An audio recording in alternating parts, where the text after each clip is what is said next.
MCG wicket. How does it particularly apply to you? Because it's not necessarily as much swing as you sometimes get, but it's still so devastating.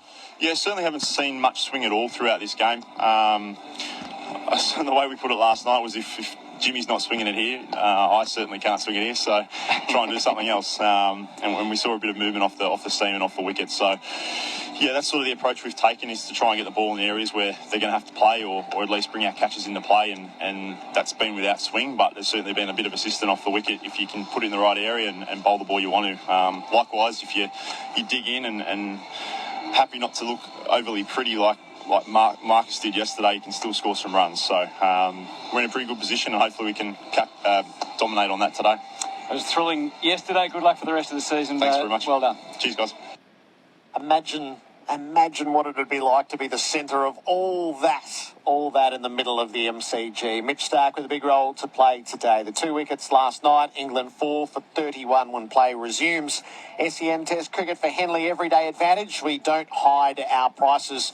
With us in the broadcast box is the Chief Executive of Cricket Victoria, Nick Cummins. Nick, great to have you here. It's lovely to be here. How's the hometown test been so far? It's been good. The weather's been terrific, and it's just getting better every day. I think the pitch has been a competitive one. You've always got that dread about, maybe the first ball going through at shin height, and that hasn't happened. It's been a very sporting wicket, something for everyone.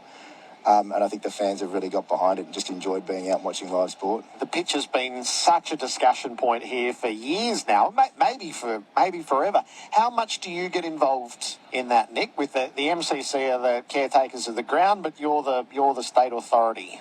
Yeah, Sean Graff obviously leads that as the GM of cricket performance, but we're always interested, because Cricket Australia are always asking us how the wicket's performing. So we had some games, both Shield and Second 11, in November this year, and it performed very similarly to what we have seen over the last 2 days.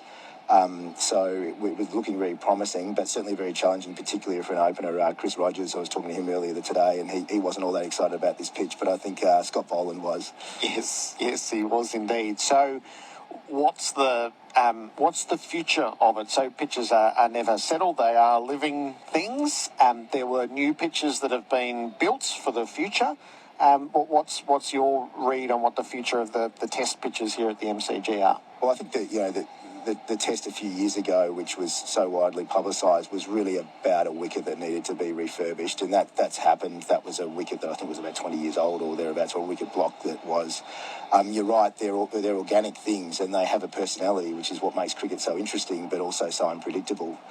And my experience is, probably aside from the curated groundsman, very few people actually know what's going on. Everyone has a theory about how the wicket's going to play, but you really don't know till you bowl on it. But I think they've done a terrific job, the MCC, and they've really put on a fantastic spectacle. And it's up to the players on the day to make the runs. The curator can't make the runs, can he? Are 3-day tests a scourge for administrators? Well, certainly, I think 3 days. 3 days is a little bit short. 4 days is good, given that we don't charge on the gate for the 5th day. That's for the fans, the 5th day. But certainly, we like to see a 4-day test. So we need Joe Root and Stokes to put up a bit of a fight here. How have you read the crowd levels? 57,000, 42,000. I sort of feel like in the Times they're really good crowds. They're not to the level we would normally experience for an Ashes test at the MCG. It's very challenging. I think to be honest, day 2 was probably better than we expected. Day 1 was a little bit less than we expected. We're seeing the same thing in the Big Bash as well, which is, we've expected softer crowds, but they're probably coming a little bit less than that. And from discussion, anecdotally, a lot of it has been, I think, about people with hesitancy. They've got other plans, and if they get COVID, they'll miss out on Christmas, or they won't be able to have that interstate trip, and so a lot of people are staying away. The TV ratings, and I'm sure radio listenership, are holding up really, really strongly, so people are still highly engaged. But we've really got to spend some time rebuilding that great attendance culture that Victoria has, because I think people are a little bit hesitant to come and be part of it. And really, I don't think there's anything better than being there. And we want to encourage people to get back and connect with what they love. Does that hit your bottom line at Cricket Victoria? The international cricket doesn't. Ultimately it does, I suppose, because we get a distribution from Cricket Australia. Big Bash does directly. So that's that's challenging. But when we do our budgets, we're aware that we're in a pandemic, so we do budget for the worst and hope for the best rather than the other way around. But you always like to see a lot of people show up. That's great for Victorian cricket, not just from a financial perspective, but just people loving the game. But I am pleased to say that from a media engagement perspective, as I'm sure you are, Gerard, people are tuning in, which is exciting. That shows that people are just as passionate about cricket as they were in 2019. Are you hopeful that the BBL crowds will grow in this holiday period in January? I'm hopeful, and they are. Our ticket sales are tracking well, but they're down on pre-COVID levels, unsurprisingly, I suppose. And I think that's the challenge as an administrator is that whether one person shows up or 100,000 people show up, it's the same amount of work. And so, the attendance is the reward for effort.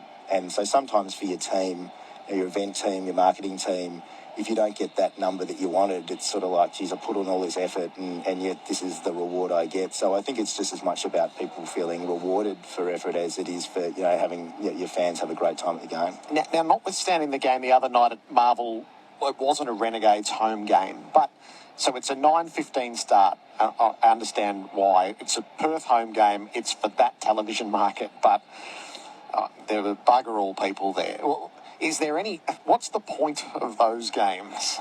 Ultimately TV. Yeah. And this is always one of the discussions I've had as someone who's been involved with Big Bash for a long time, that a lot of people sort of assess the success of the Big Bash based on how many people are at the game. So how many tickets did we sell at that game? But if Channel 7 and Fox stood at the gate with their $1 million, because it's basically $1 million a game for TV rights, and said, here is your $1 million for this game, then all of a sudden it seems a lot more worthwhile. Yep. And so that is the answer. It's fulfilling a TV commitment. Obviously, it's a better experience both there and on TV if you've got a crowd. But we just have to be so pragmatic during COVID about, right, well, this game should have been played at Optus Stadium. It's at a time that is not fan-friendly at all. So we have to accept the fact that there aren't going to be fans present and just know that they're going to be fans watching on TV. But with the experience you've had across BBL in a long time, what is your read on the health of the competition right now? Look, I think it's really healthy. The averages on everything are down, but the aggregates are up because we've got more content. There's more people going to games. There's more people watching games, but the average is less. I think there are a lot of challenges. Even if we just put COVID aside, there are a lot of other T20 leagues, and it's becoming more and more competitive. That perhaps paying an overseas player $100,000 or $120,000, which may have worked in BBL 3 or 4, that's not going to cut it now. The Sri Lankan Premier League or Bangladesh Premier League are running at the same time. The UAE keep talking about this T20 league they're going to run in January. So we need to move with the times and continue to be competitive in terms of offering money to the big international players. So does that require an institutional change? Does it require a change in the rules? No, I don't think it does. I think it requires Australian cricket to recognise that ultimately players are professionals. They'll go where they can, and their time is perishable. They've got a certain number of games in them. They're going to try and play where they can realise their full commercial value. We're not going to be able to match the IPL, at least in the short term, in terms of how much they pay. But we have to look at the other leagues that we're up against and make sure that we're offering as much, if not more, particularly because the tax rates are different in Australia compared to Bangladesh. Or these are these things you learn about, tax rates and exchange rates. That in Bangladesh, their tax is incredibly low. So even though they may earn less there, they'll take home more. And so it really is, it's a financial discussion. And there is enough money in cricket for us to do it. We just have to prioritise it. And your two teams, so critical win for the Stars last night. It didn't want them at 3 for not many, but it was a good effort to replace. So they're a bit up and down, but the Renegades look like a development squad. Are you concerned about the Renegades set up at the moment? Yeah, there's some things about the structure of the list that we're actively discussing. I think you're right.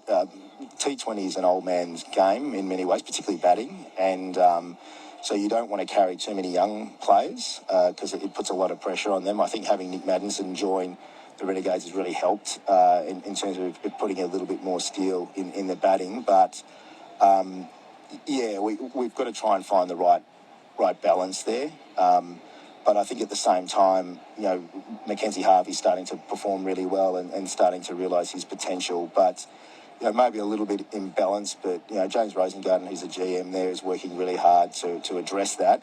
It's hard to turn around. It's always. I started Sydney Thunder. It's sort of in the middle of a 17-game losing streak. Hadn't won for 2.5 years, and it's you can't just sort of throw everyone out, and you can't sign a whole lot of good players because they're already on contract. So it is a transition, but I think they're heading in the right direction, and I think David Saker and James are doing a great job. And in the administration, is Sean Graff going to finish up stalwart of Victorian cricket? Well, Graffy and I have been talking about this, and I notice it's been in the media, and I think he's been amazing for Victorian cricket, and has been a constant since about 1975. I think as a player, he went to WA, but we won't talk about that.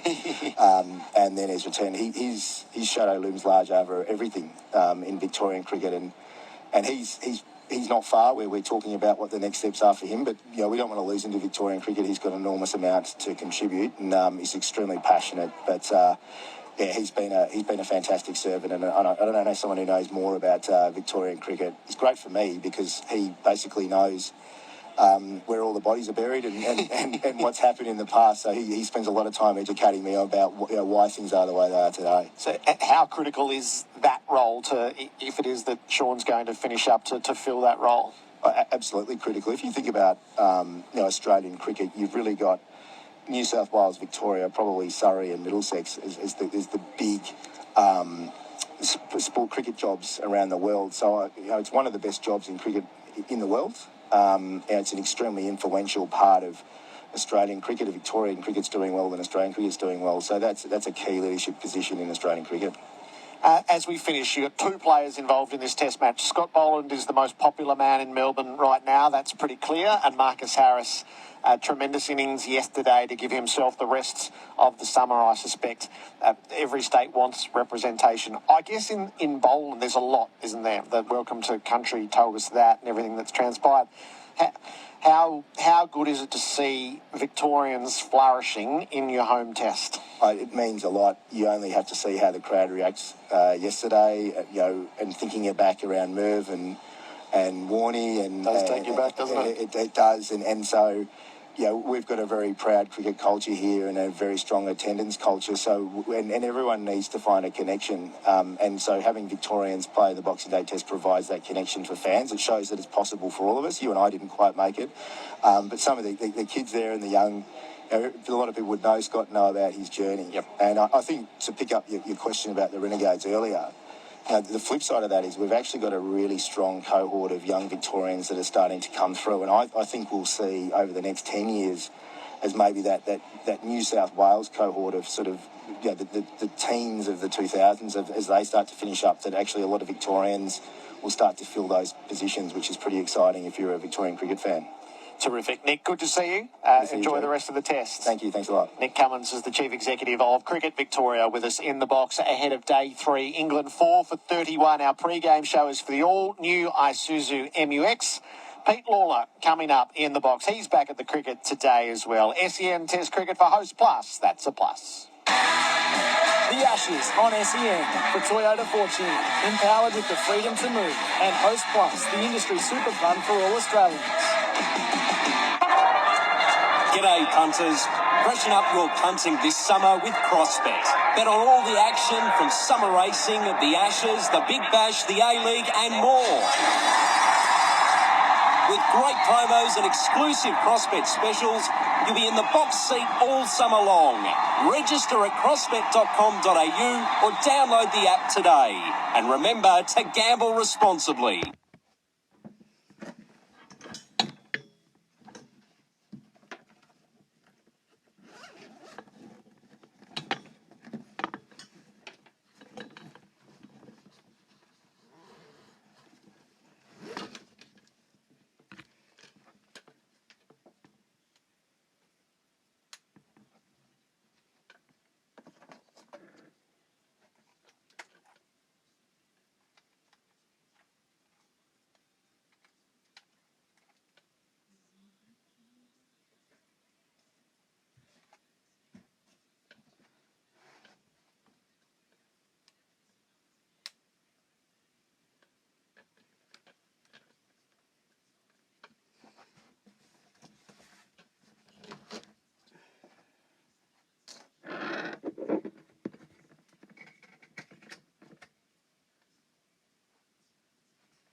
Oh, what a feeling, Toyota. Hi Australia, this is Sam Kerr, Australian football team captain and Chelsea FC footballer. Aussies have voted Mate as having the most satisfied NBN customers in the country in CanStar Blue's 2021 Satisfaction Awards. Mate scored 5 stars in 5 categories, beating all its competitors. If you want award-winning Aussie service together with great value internet, then Mate has your back. Search Mate online to find out more. Some same-game multis decrease the odds on certain legs, reducing your potential returns. But with Top Sport's same-game multi, you'll get the most competitive multiple for every leg, so you actually win what you're expecting to win. So if you want to get the top odds every time, bet with Top Sport. Visit topsport.com.au. Top Sport. Feel the excitement. Gamble responsibly. If gambling becomes an issue, call 1-800-858-858. Steve, are you still looking for a new forklift? Yes, why? Crown have a great range of quality second-hand forklifts. Like what? Oh, like their Encore range of reconditioned forklifts that are as good as new, with the same warranty as a new one for a lot less money. Or their range of certified used forklifts, which offer unbelievable value. And you get guaranteed reliability and superior quality. I'll call Crown today. Crown's second-hand forklifts, the right forklift for any budget. There is nothing like Crown. Check them out at crown.com or call 131-604. On the SEN app, check out the SENW channel with stars of women's sport at home and abroad. Daisy Pearce, Katie Brown, Stephanie Brance. Plus, on the SENW channel, we cover AFLW, Rugby League, W League, netball, cricket, and track the female stars of horse racing and more. For the latest news, interviews, and catch-up podcasts with the biggest names in women's sport, jump on the SENW channel. Download the SEN app now. There are issues with your bathroom grout. Hot to it. And you need someone to sort it out. Hot to it. Stop leaking showers and balconies without removing tiles. Visit megaseal.com.au. Ned's Same Race Multi is available on meetings all over the world. Bump up your odds by selecting 2 to 4 runners to finish inside the top 4. Available across all 3 codes. Take it to the Ned's level. T's and C's apply. Visit the website for details. Gamble responsibly. The Ashes on SEN for Toyota Fortune, empowered with the freedom to move, and Host Plus, the industry super fund for all Australians.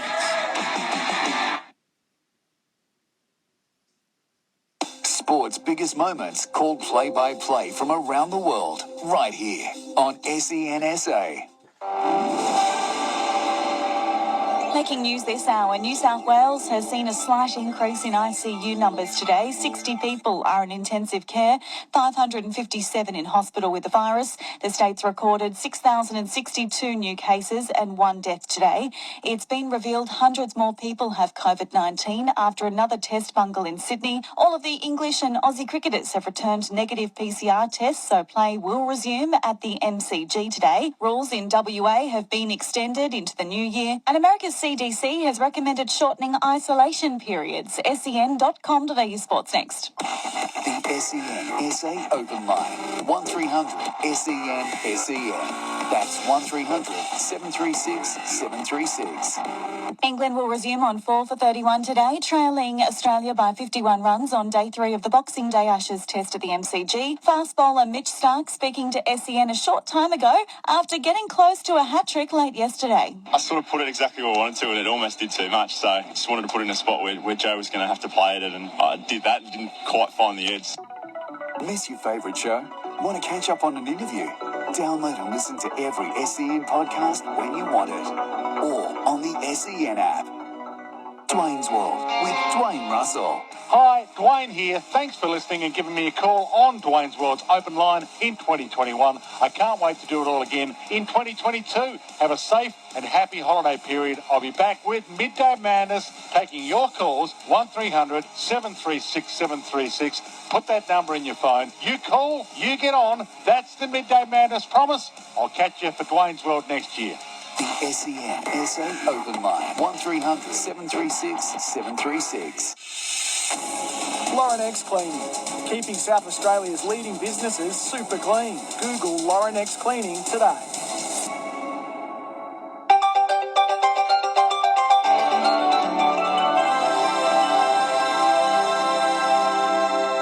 today with a top of 29 degrees. Blue skies again tomorrow, reaching 33, and sunny on Thursday, 35. And for the Toyota Fortuner, with Toyota Safety Sense as standard, SEN is your home for this year's Ashes series.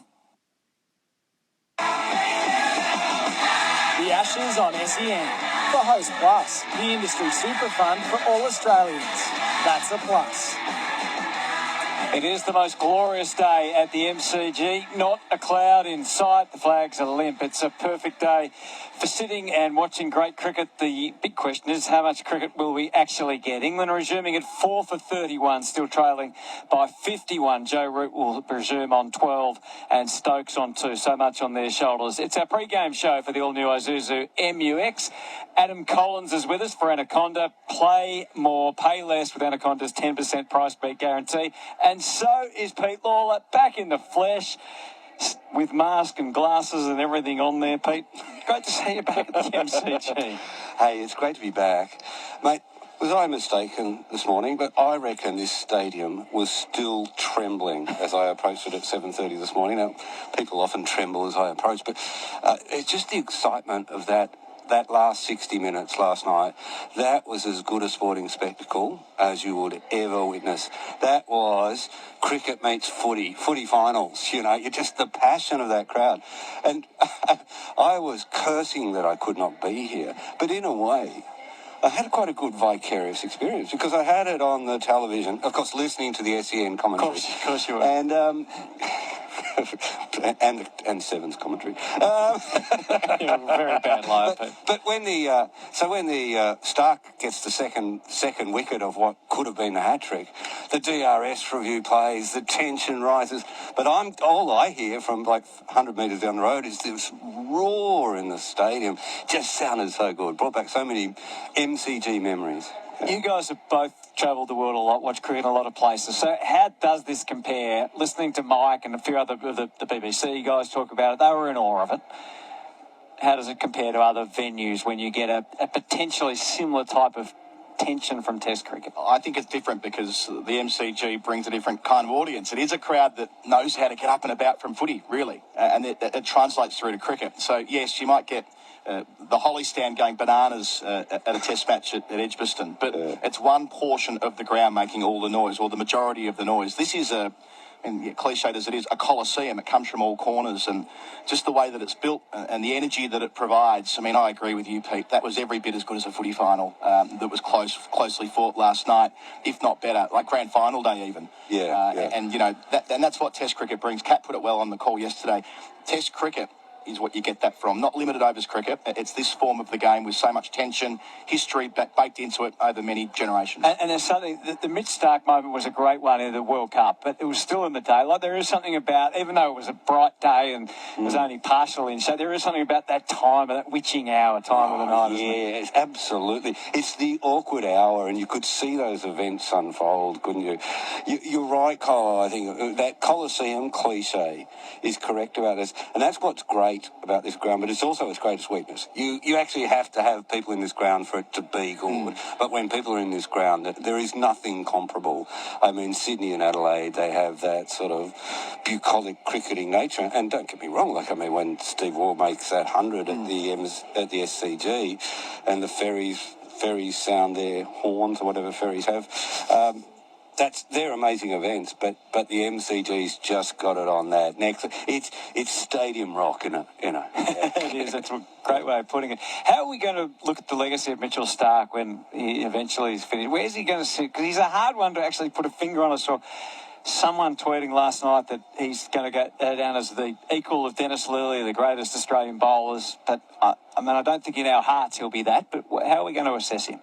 Interesting, because statistically he's almost a carbon copy of Josh Hazlewood. But if you ask people who's more important to the Australian team, I think they would say Josh Hazlewood. They wouldn't instinctively think Mitchell Stark. I mean, he was the third fast bowler picked for this series. It was Cummins as captain, Hazlewood as second, and Stark was the one that could have gone either way with Jai Richardson before the Brisbane Test match. And press fast forward 4 weeks, and that seems implausible now, given that Stark's been the only bowler to play all 3 tests. He could have easily been player of the match last week at Adelaide, and he was brilliant last night. That quick viz analysis saying that the 5-over chunk between Cummins and Stark was the most difficult to face since they've collected data based on where the balls were landing and what they were doing and all the rest of it. Not many players in the world can do that. And the point of difference being a left armour as well with the new ball. I mean, he is an extraordinary cricketer. I think the difference between why Hazelwood might be and others may be rated more highly on a superficial level is that the difference between the best and the worst of Stark is really significant. You know, he's like a big man in the footy. He can have really dirty days. He can have dirty series like he did last year. But this time he's had a dirty over, like come on and bowl pretty well. But then, bang, hits the straps. But sometimes the narrative concentrates on what he can't do. You know, he can't get wickets when the ball's not swinging. He's no good against the middle orders. Rather than concentrating on what he does really well, the guy has, 267 test wickets, extraordinary strike rate.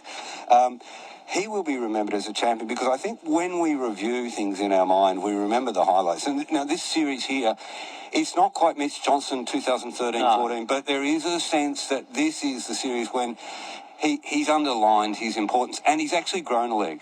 Because he's bowling well all day, no matter what the conditions are. I share that view. He's a genuine match winner, and not every cricketer can be a match winner like him. And it does mean that he will have those dirty days, but he can win a test match. Out here in 2016 against Pakistan, that test was drifting towards a draw, rain, mud, and it was Stark that turned things around. Likewise, at Brisbane in the same series. Not many cricketers can turn it on its head like the way that he can. He was very focused when we spoke to him this morning, looking for more wickets. We half cracked him, Colo, but he was still looking ahead. Now, England mightn't be very good at tests cricket, Pete, but they're pretty good at the PCR test. So at least we're playing on today. Yes, well, we had a bit anxious morning. I almost considered going down to stake out the team hotel in the time-honoured fashion, but news came through early that England and Australia had been cleared. They'd had the proper PCR test, not the rapid antigen ones or whatever they're called, that they had yesterday, which enabled play to commence half an hour late.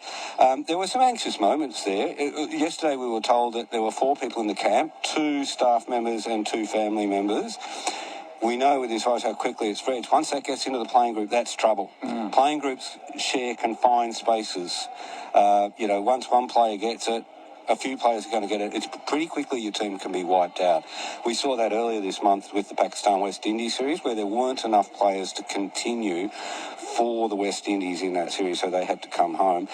But no, 6 positives this morning. There's 2 additional positives. But again, they are a staff member and family, and I'm told that the families are related to the staff, not to the cricketers. So, this is... Is this extraordinary luck, or I'm not sure, or really good management by Cricket Australia and the authorities? But I'll put this question to you: Will it be bad luck for this series not to end, or will it be good luck for this series to get to the end? What's it going to take?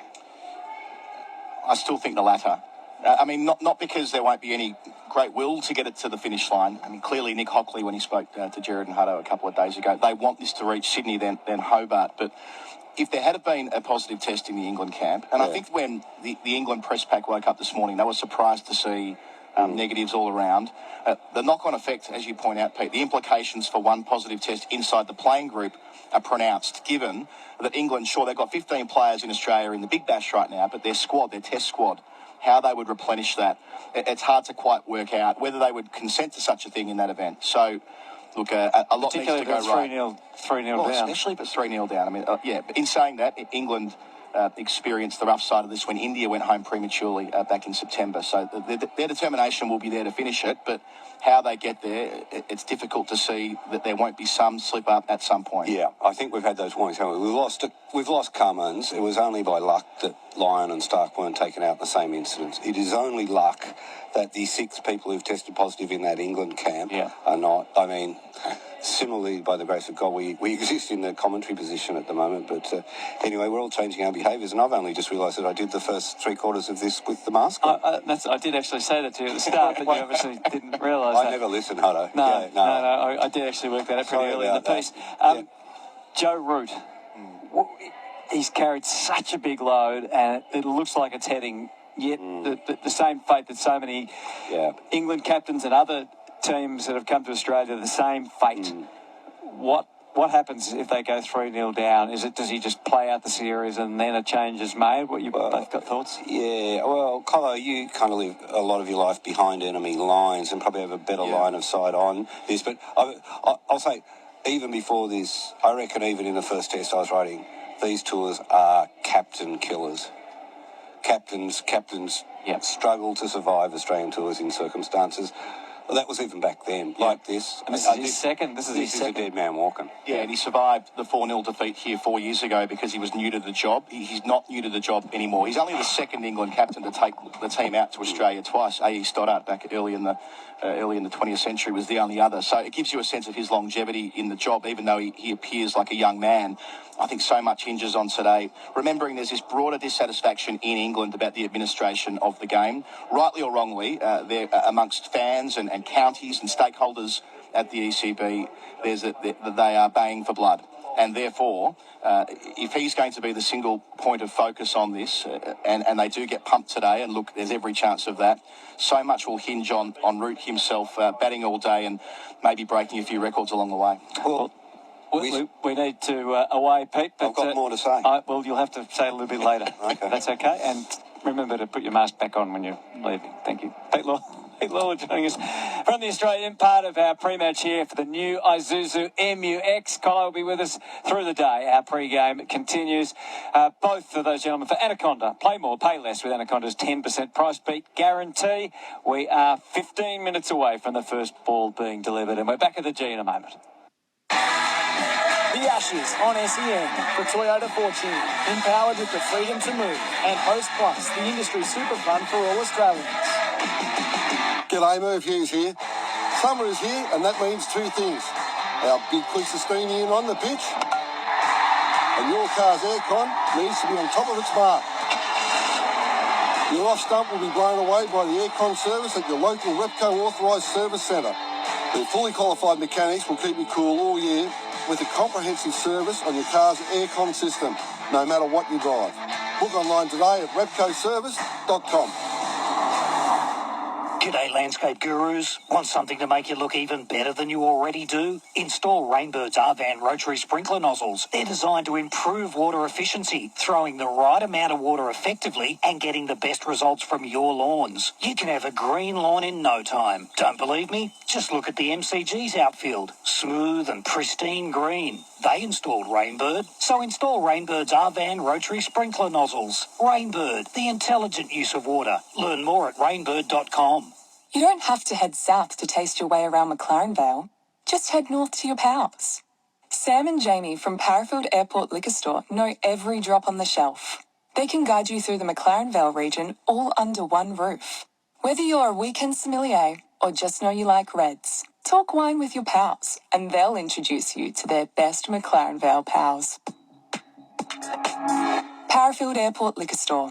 Pals, next to Roulette's Tavern, Kings Road, Parafield. No one likes a messy office. Hygiene standards start to slip, so keeping your office clean is getting harder. Make the move across to Laurenex Cleaning. From office buildings to shopping centres, Laurenex Cleaning will deliver higher standards for you and your customers. Office cleaning, high-rise window cleans, preventative infection control, garden maintenance and much more. Laurenex Cleaning are your locally owned and operated industry leaders, keeping South Australian workplaces super clean. Laurenex Cleaning, securing workplace safety for your office. Google them today. Have you reserved your seats for the next Adelaide Strikers game yet? Because this summer's biggest hits are at the Adelaide Oval. Kids tickets from $10, plus fireworks in the sky. Boom! For tickets and next match details, go to adelaidestrikers.com.au. Having a top performer on your side?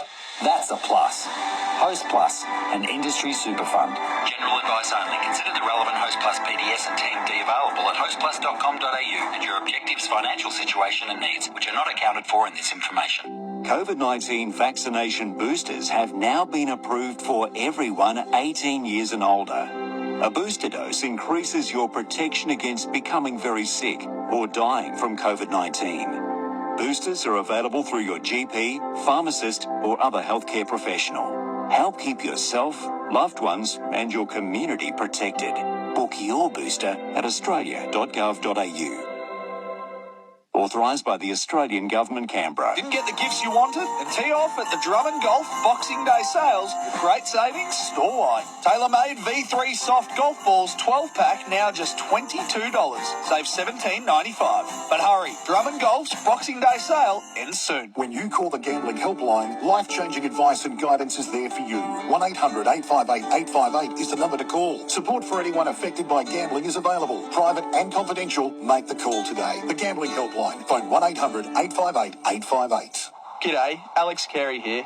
Toyota have been taking families to cricket grounds all over Australia for 50 years. So when Toyota designed the Fortuner, they built it with power, comfort and added safety to get you through the toughest conditions. With Apple CarPlay and a stylish interior, there is plenty of space to keep you comfy and plenty of storage for all the gear. Visit your local Toyota dealer to book a test drive of the adventurous Toyota Fortuner. How's that? Oh, what a feeling. Toyota. The Ashes on SEN for Toyota Fortune, empowered with the freedom to move, and Host Plus, the industry super fund for all Australians. Back and lay bet on the Ashes with Betfair. Gamble responsibly. Call 1-800-858-858. And on this glorious morning in Melbourne, we say good morning to Tom Haylock from Betfair. Morning to you, Tom.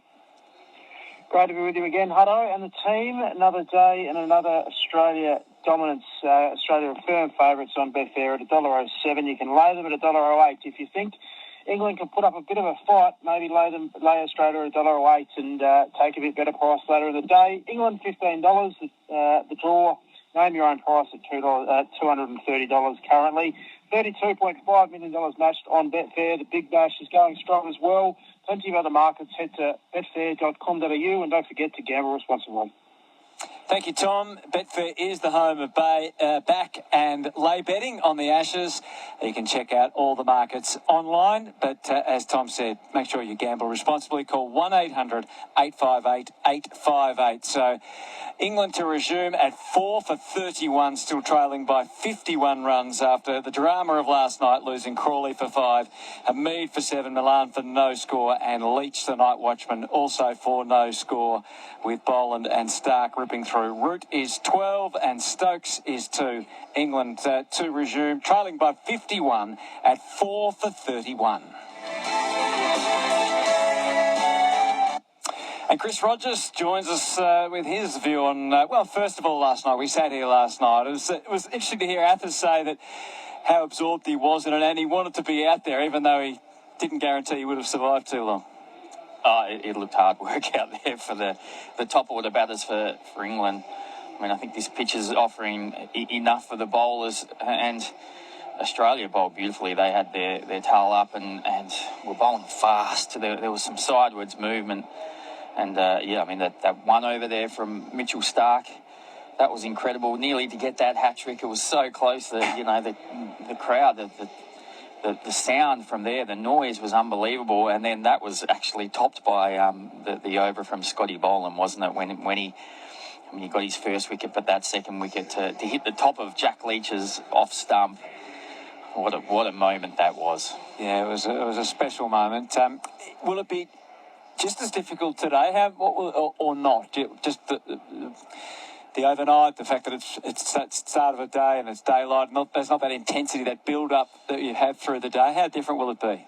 It'll be slightly different. It always feels, I don't know why, but when you go out and bat for a short period of time before stumps, it always feels like the bowlers are bowling 10 kilometres quicker. So I imagine it'll be a little bit better to bat on today. But is it partially because there's nothing to gain? Does that add to the pressure or not necessarily? I think too, the bowlers know that, they've got a short spell. It's almost like playing a T20. You just run in and, you can bowl as fast as you want, knowing that you can put your feet up and recover and come back the next day. So, I assume that it'll be a bit better to bat on today. The sun's out. It's a clear blue sky. But we've seen that this pitch is offering enough for the bowlers, so it's still going to be challenging. What would Root and Stokes be thinking in terms of runs versus staying alive? No, I don't think that they just be going out to bat. Right. It's almost, you're in a position where, look, the odds are stacked against you. Is there a number that gives them if they lead by 120, could they bowl Australia out?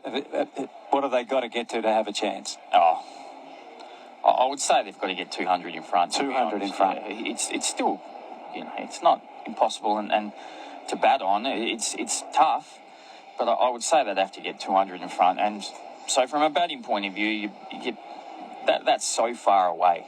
They've got to bat for pretty much the whole day. So you're probably just breaking it down into smaller goals. Let's see if we can get a good start, first 15 minutes, half an hour, and then take it from there. If we're still going well together as a pair, then maybe we can look to put a bit more pressure back on the bowlers. But it literally would be going out.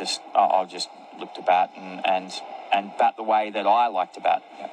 All right, looking forward to getting the insights of Chris Rogers through the day. This is our pre-game show for the all-new Isuzu MUX. It's done and dusted because the action's about to start next on SEN Test Cricket for Henley. Everyday advantage. Henley's everyday advantage. We don't hide our prices. We know there's a bit of a queue outside for the members, so hopefully you won't miss too much of the action. Gerard and Kat won't. They're going to be with us next.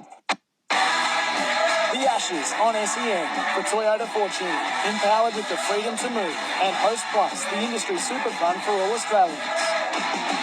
G'day, Greg Rust here. If you need to replace the brakes on your European vehicle, look no further than Bendix Euro Plus disc rotors and brake pads. Bendix Euro Plus disc rotors are available for a wide range of European cars and utilise a high carbon metallurgy for optimum stopping performance and driving comfort. With the advanced Swift Fit protective zinc coating for quick, easy installation. If you drive a European car, ask your mechanic for Euro Plus brakes and drive safe with Bendix. Have you reserved your seats for the next Adelaide Strikers game yet? Because this summer's biggest hits are at the Adelaide Oval. Kids tickets from $10, plus fireworks in the sky. Boom! For tickets and next match details, go to adelaidestrikers.com.au. Having a top performer on your side? That's a plus. Host Plus, an industry super fund. General advice only. Consider the relevant Host Plus PDS and Team D available at hostplus.com.au and your objectives, financial situation and needs, which are not accounted for in this information. With destinations like Kangaroo Island, your best adventures are right here in South Australia. Switch your electricity and gas to Red Energy on a Qantas Red Saver plan today and you'll get 15,000 bonus Qantas points plus 2 points per dollar on every energy bill you pay on time.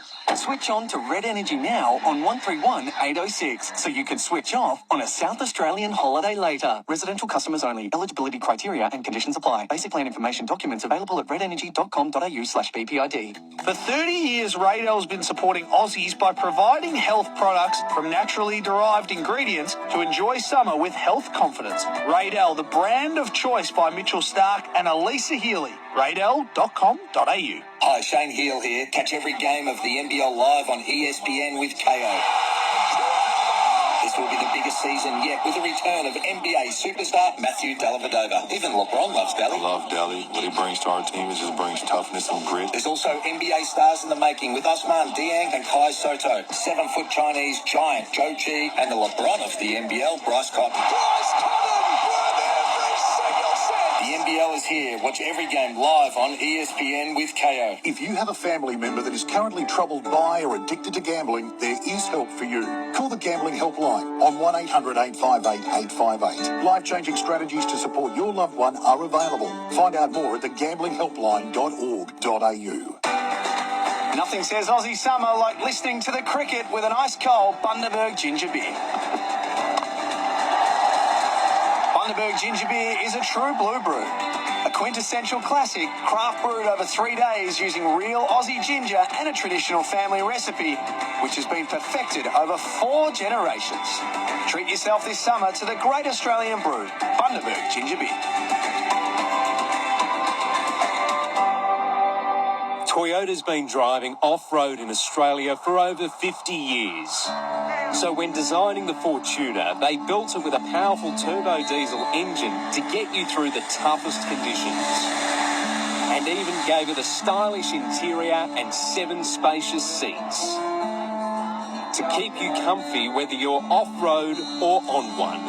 Visit your local Toyota dealer to book a test drive of the adventurous Toyota Fortuner. Oh, what a feeling, Toyota.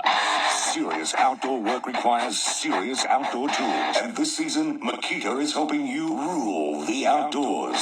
With the world's largest 18-volt LXT range and the revolutionary new XGT 40-volt Max, Makita's Power Garden range will help you take control of your lawn without the need for messy fuel. Tame your hedges with less noise. Cut hardwood down to size with more power. Now with a 5-year limited warranty on the new cordless products. Makita, rule the outdoors. The Ashes on SEN for Toyota Fortune, empowered with the freedom to move, and Host Plus, the industry super fund for all Australians. The first session for Radel, the brand of choice for Mitchell Starc and Alyssa Healy. Is this the day Australia retains the Ashes under magnificent blue skies at the MCG? Or is this the day that Joe Root finally makes his Ashes century down under and leads a famous rearguard action? Or is it something in between? England 4 for 31 with Root on 12 and Stokes on 2. Players out in the middle of the MCG to begin day 3 of the Melbourne Test. This session is for Radel, the brand of choice for Mitchell Starc and Alyssa Healy. It's going to be a top of 24 degrees in Melbourne, the most perfect Tuesday.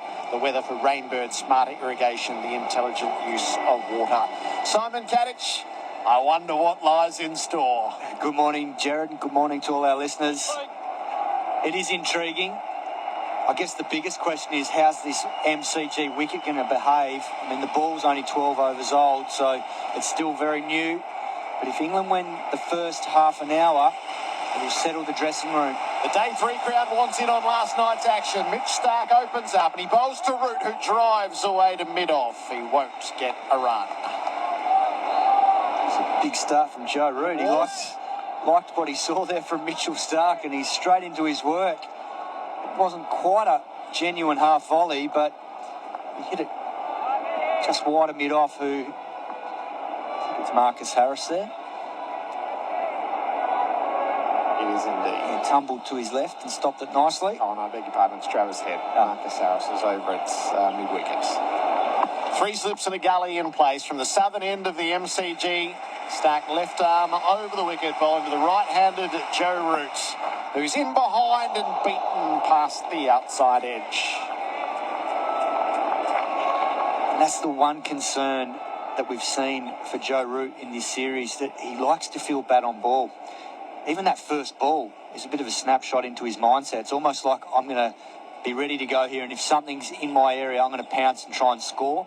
So maybe he's felt that if he can get some runs and get going, that'll alleviate a little bit of pressure on the rest. But it's also risky early on, adjusting to this day 3 wicket. The ball's still new.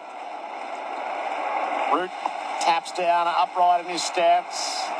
Starc striding in, bowls to him. He plays late. He dabs the ball forward of point. Sets line on a run towards the Ponsford stand and gets a couple of runs. The first of the day. Root is 14. The deficit is 49 on the Laurenex Cleaning scoreboard. Google Laurenex Cleaning today. The game can drown in analytics. Bustling in Boland. Good delivery and Nick. Yes! Hamid is out. The local Scott Boland strikes. And England are on their knees. Boland continues. And Leach's bowl didn't play a shot.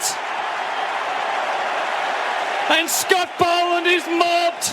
And that's a perfect delivery from around the wicket, angling in and just clipping the top of off stump. Scott Boland with the figures of 2 for 1. Boland gets to the top of his mark, wipes the sweat away. Sun cream sprawled across his nose. Charging in under the sun at the MCG and bowls, and Bairstow is struck on the pad. Prolonged, confident appeal, and he's given out. The umpire appeared to be on a 5-second delay, Paul Wilson. He's given him out, LBW. Bairstow, they will review. I've had a look at the review, Hudson. I think that's slightly outside off stump. And he can hit the wickets. Umpire's call. Paul, you're on screen now. Stay with your decision. So the wicket is confirmed. Scott Boland gets another wicket. Umpire's call. And Paul Wilson, who took a long time to contemplate the decision, is affirmed by the replay and the system, at least, for the TAC. Drive safely this summer. Boland to Root, and he's out! He's edged at the slips again! And Scott Boland has removed Joe Root. He's removed the last obstacle. He's edged to Warner at slip. Scott Boland has the figures of 4 for 5 at the MCG, and he's a Victorian. 3 slips in the gully to the crease here. And Wood, retake has taken!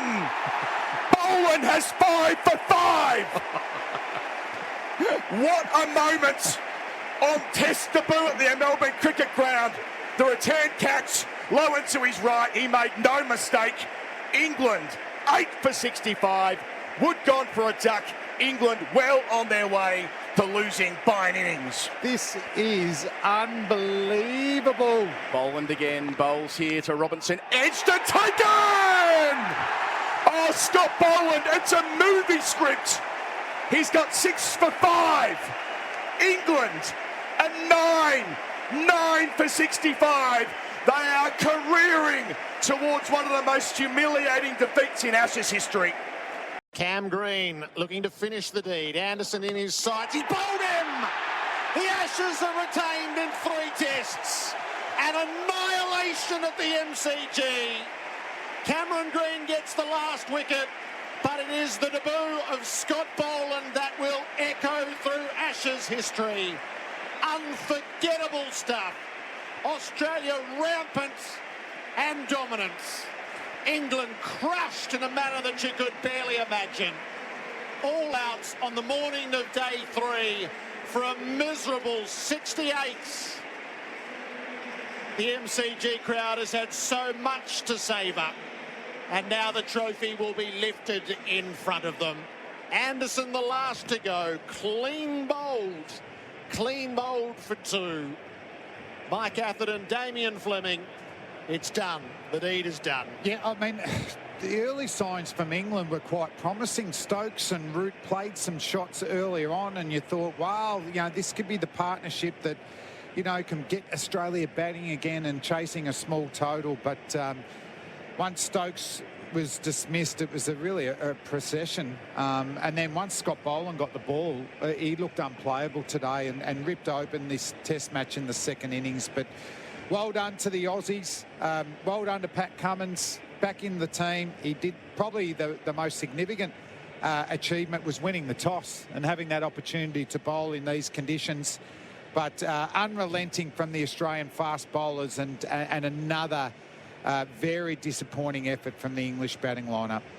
12 days, 4 in Brisbane, 5 in Adelaide. Well, barely 3 here at the MCG. 2 days and not even quite a session. So what's that? It's 11 days and a session. That's a rapid end to the Ashes 2021. Congratulations, Australia. England, this is a shattering defeat, really. And it is hard to see how there'll be survivors from this.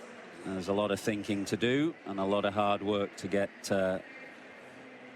English cricket back on track for another Ashes contest in 2 years' time. Australia wins by an innings and 14 runs. For Scott Boland, I wonder if he wins the Johnny Muller medal from here. Only 4 overs. 4 overs, 1 maiden, 6 for 7. And the fastest 5-wicket haul.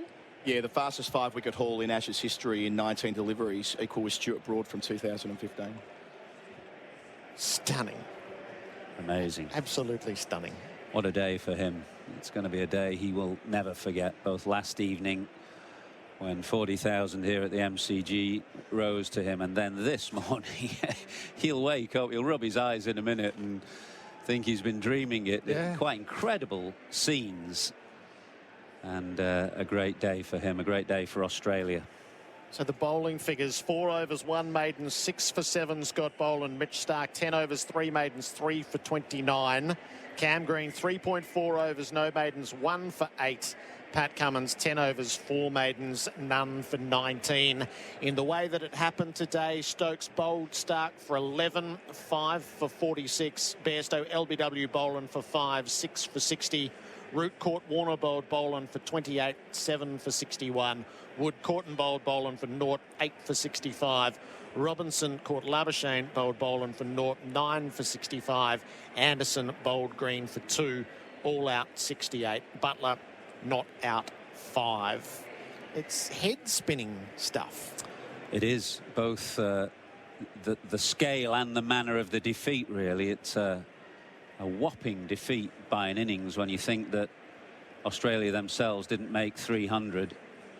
And just the speed of this capitulation, both this morning and in the series, is devastating, really, for England. I'm just looking out onto the field now, and Joe Root is there chatting with Danny Rubin, who is the England media manager.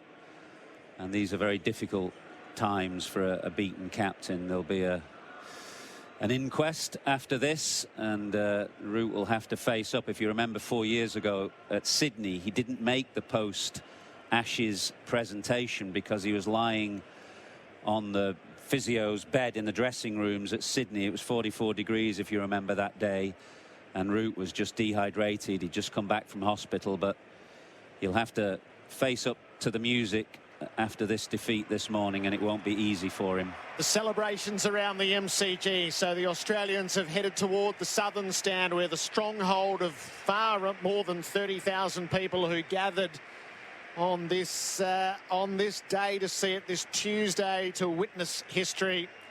Scott Boland is carrying a stump. There's one stump removed out of the middle, and it is in the possession of the hometown hero. And especially over on the punt road end. They're all pushing Bolo up the front, because that's what the crowd wants. And, you know, coming in, you know, it's generally just overwhelmed with Scott Boland having the opportunity to play Test match cricket for Australia, because he's such a popular member of the Victorian team. Played white ball cricket for Australia, but you just wouldn't get a more popular member of the Victorian team. Everyone was so happy that he got the chance, and then to get the ball and dominate the way he had, you know, and set himself up to play more Test match cricket now. And for the Australian team, the big three are the big three: Starc, Hazlewood, Cummins. But you know, they've got handy backups now. If they're going to rest and rotate, they'll be fine. If there's injuries, there's going to be fine. But that's a ruthless display. To think Cummins didn't get a wicket in the second inning, he bowled beautifully, you know. So unrelenting pressure even when they're not getting wickets. So excellent all-round Test match by the Australians. So Scott Boland's not only got the stump phlegm, if you just peek at his right pocket, he's got the kookaburra tucked in there. You've got to have that. I don't know whether that's allowed or not, but he's done it. He's snuck it away. I watched him tuck it in his pocket. Beautiful. No, generally that's what will happen when you get the fifer. Yep. No, you definitely get the ball. So I haven't seen him show it to the crowd yet. You know, it's something we started in the 2001 Ashes, but that would be a great moment for him to do that. A stump, you know, he's got the 5 for ball. Yeah, it's just a surreal moment. I mean, he's got time by himself now, Gerard. I mean, what is he thinking right now? He's not an over emotional sort of guy, but he's just got some moments here to just think about what's happened in the last 3 days. Yep, how his life has changed. The culmination of his cricket journey at 32. Picked as the Horses for Courses selection at the MCG, and he has showed why. He bowls Australia to a thunderous victory. An innings and 14 runs is the margin of it. And 3-0. 3-0 with the promise of more to come. That's the fear for England, how damaging this defeat is going to be. Before turn of the century, it only happened once, hadn't it? 1920-21, when England went down to a 5-0 defeat to Warwick Armstrong's team. But since then, there was 06, 07, 2013-14. And now they're staring at another one here, and there was a 4-0 in between that as well in 2017. So England's recent record in Australia is dire. Scott Boland's going to lead the Australian team off. They've all sagged back to let him head toward the race. I don't think they're going to leave the scene, though, to stay up for the presentations and then get hold of the trophy where the whole team will gather for it. A lot to get down in the book in a short amount of time here. The Australians stand either side of the rope. I don't think you're allowed to sign autographs right now. There's not an autograph that Scotty Boland couldn't sign, but I think he's been kept away from it. And just for the English Athers, I mean, they've made 4 changes for this test match. So it's not as if they, they haven't tried to change things up a little bit, and there's still 2 tests to go. So what can they get out of it? Within 2 tests, who can they go to find out whether they are the future that they can invest time in going forward? Well, it's impossible. There are no easy or right answers to this. But that's one of the reasons why, for example, I would have retained Pope as a young player. You have to go through these difficult times and try and come out the other side. But the players on the sidelines haven't played much cricket. I don't think they can bring anybody in to improve matters. They've just got to grit their teeth and get through these 2 test matches as best they can. But what a disastrous tour it has been, really. One of the worst that I've seen in terms of self-inflicted wounds as well. We talked about before the Gabba how underprepared England were, and that's certainly mitigation. But England have made life so difficult for themselves with selections and strategy. It really has been a sorry tour from the management perspective in terms of the decisions England have made. I think that's what you can question, Athers, is the controllables, selection. Definitely. Bowling Leach at that important time yesterday. Not talent. Listen, Australia are a stronger side in the conditions. I think we can. You don't need to be a genius or having played a bit of Test cricket yourself to see that Australia look a stronger side. And anybody can accept being beaten by a stronger side. But when you're making life so difficult for yourself with flawed strategy and decisions, whether it around selection or the toss, whatever, I think that's then when it makes it worse. The margins of victory. So Australia at the Gabba by 9 wickets. Australia by 275 runs in Adelaide. And then an innings and 14 runs at the MCG. And just England's run total. So 147 and 297, 236 and 192. And then 185 and 68. 68 here at the MCG. It's a record number of defeats in the year for England now. That's their 9th, I think, which is a record equaling defeat. Bangladesh did it in the early 2000s, but England have never lost as many in a calendar year. And this in a year where Joe Root scored 1,700 runs. It's almost unbelievable, really. That was Bangladesh in 2002, and they've also been dismissed for under 200 13 times this year, which also pulls level with Bangladesh in 2002. It will be recounted at Melbourne Tests forevermore. The dream debut of Scott Boland. Australia victorious by an innings and 14 runs. Let's take it all in downstairs with his state coach Chris Rogers and Anthony Hudson. Yes, thanks, Gerard. Buck, you're very proud, aren't you, right now? And rightly so. See what your charge has done here. And the word dreams being used a lot of times. It's absolutely dreams. It's beyond dreams, really, isn't it, this? It's just incredible for him. I just remember to some of the conversations, where he'd spoken to George Bailey and who'd kind of said to him, you were still in the mix, and even then, Scotty Boland was getting so excited. I mean, I wasn't convinced that he would get that chance just because of the depth of the bowling in Australia. But the way it's all played out, I mean, it's just such a reward for years and years of hard work, striving to get better. I mean, what we saw today is the finished article. Yeah. That's someone who is at the top of his game, coming in, being asked to perform a role and exceeding all expectations. And he's a man of few words. As we just heard, but his life has just changed it'll never be the same now. Just, you know, a guy who went about his work under the radar, just day in, day out. And if you got to see him, you just would appreciate everything he does. And then to see him go out and finally get the rewards, what he's done for years and years to get those wickets today. I mean, I'm just so happy for him, and you can see that the crowd is so happy for him as well, and of course there'd be thousands of people who are watching, you know, and could see the story. So what a great moment for Scotty Boland. Yeah, great response from the crowd too when he was awarded the medal. He's just standing about 20 metres in front of us now, having a chat to Adam Gilchrist, the rest of the Australian team, taking their turns to go up and give him another hug. A great little moment with him and Marcus Harris as the realisation starts to sink in. He's got the medal just on his arm, and yeah, still taking it all in. It's just incredible. You always had the faith in him, though, and there was a quote from, I'm not sure exactly when it was, but I saw it on social media, and it was you just having, you wouldn't swap him for anyone. No, and it's because of the fast outswingers that Jai Richardson does. But what he does is he day in, day in, he backs up, and his worst is not far off his best. That's the mark of a consistent performer, and particularly in state cricket, games can come pretty quickly back to back. You just give him the ball every time, he'll run in and he'll make something happen. And so, when as a coach and a teammate, you so appreciate that. But they're the people that you base your team around. And I mean, he's been doing this for years. He's just posing in front of us now with a stump and a ball.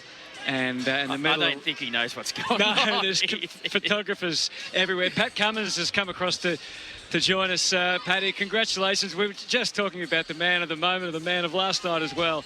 I don't think he quite believe it, Scotty Boland. It's just astonishing what he's done. Is it? Congratulations.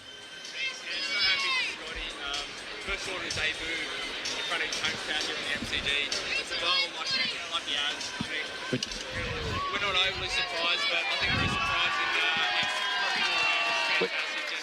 yeah, the boys have been brewing all series. Yeah, they certainly have. I mean, but for him to take 6 for 7, it's crazy, isn't it? Absolutely crazy. Oh, it's 4 overs. I said Hobart Hurricanes are missing out on you at the moment. If you can do that in 4 overs, pretty. To do a finish, amazing. Yeah, woke up this morning, hoping that it was obviously going to happen quickly, but some big wickets to get.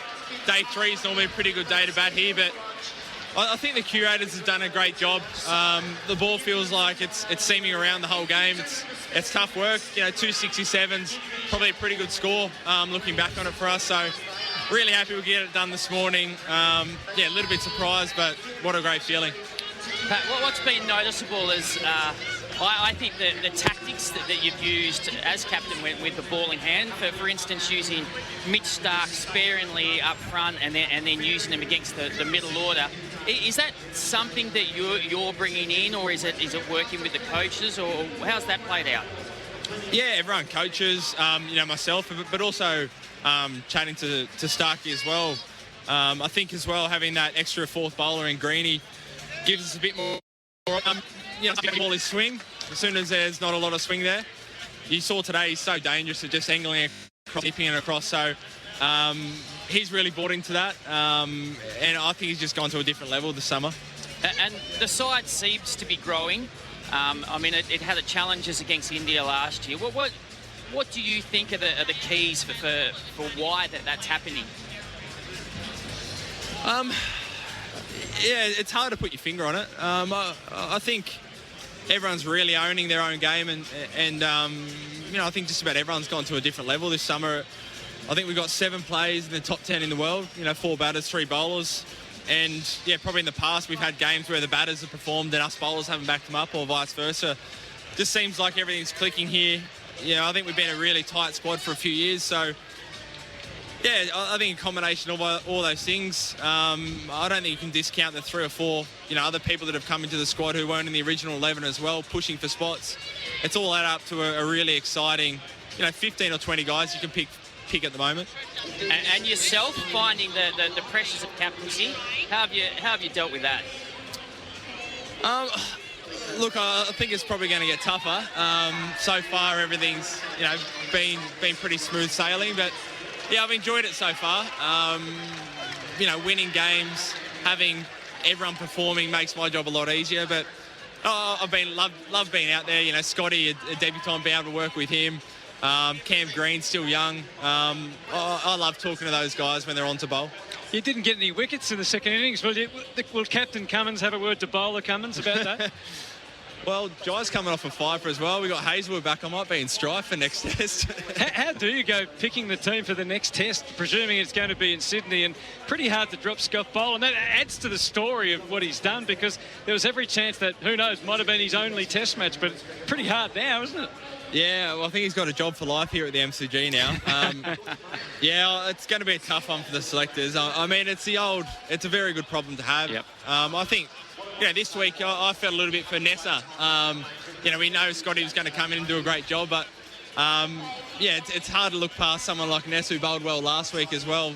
But the great team man he is, he took it on the chin, and we're just building a great squad. We've got 6-7 fast bowlers to choose from. Mitchell Swepson still hasn't had a go yet as a spinner, but he's been bowling great, and with a few batters spare. You see Uzi with plenty of experience on the sideline, so it's all building beautifully for the next few years.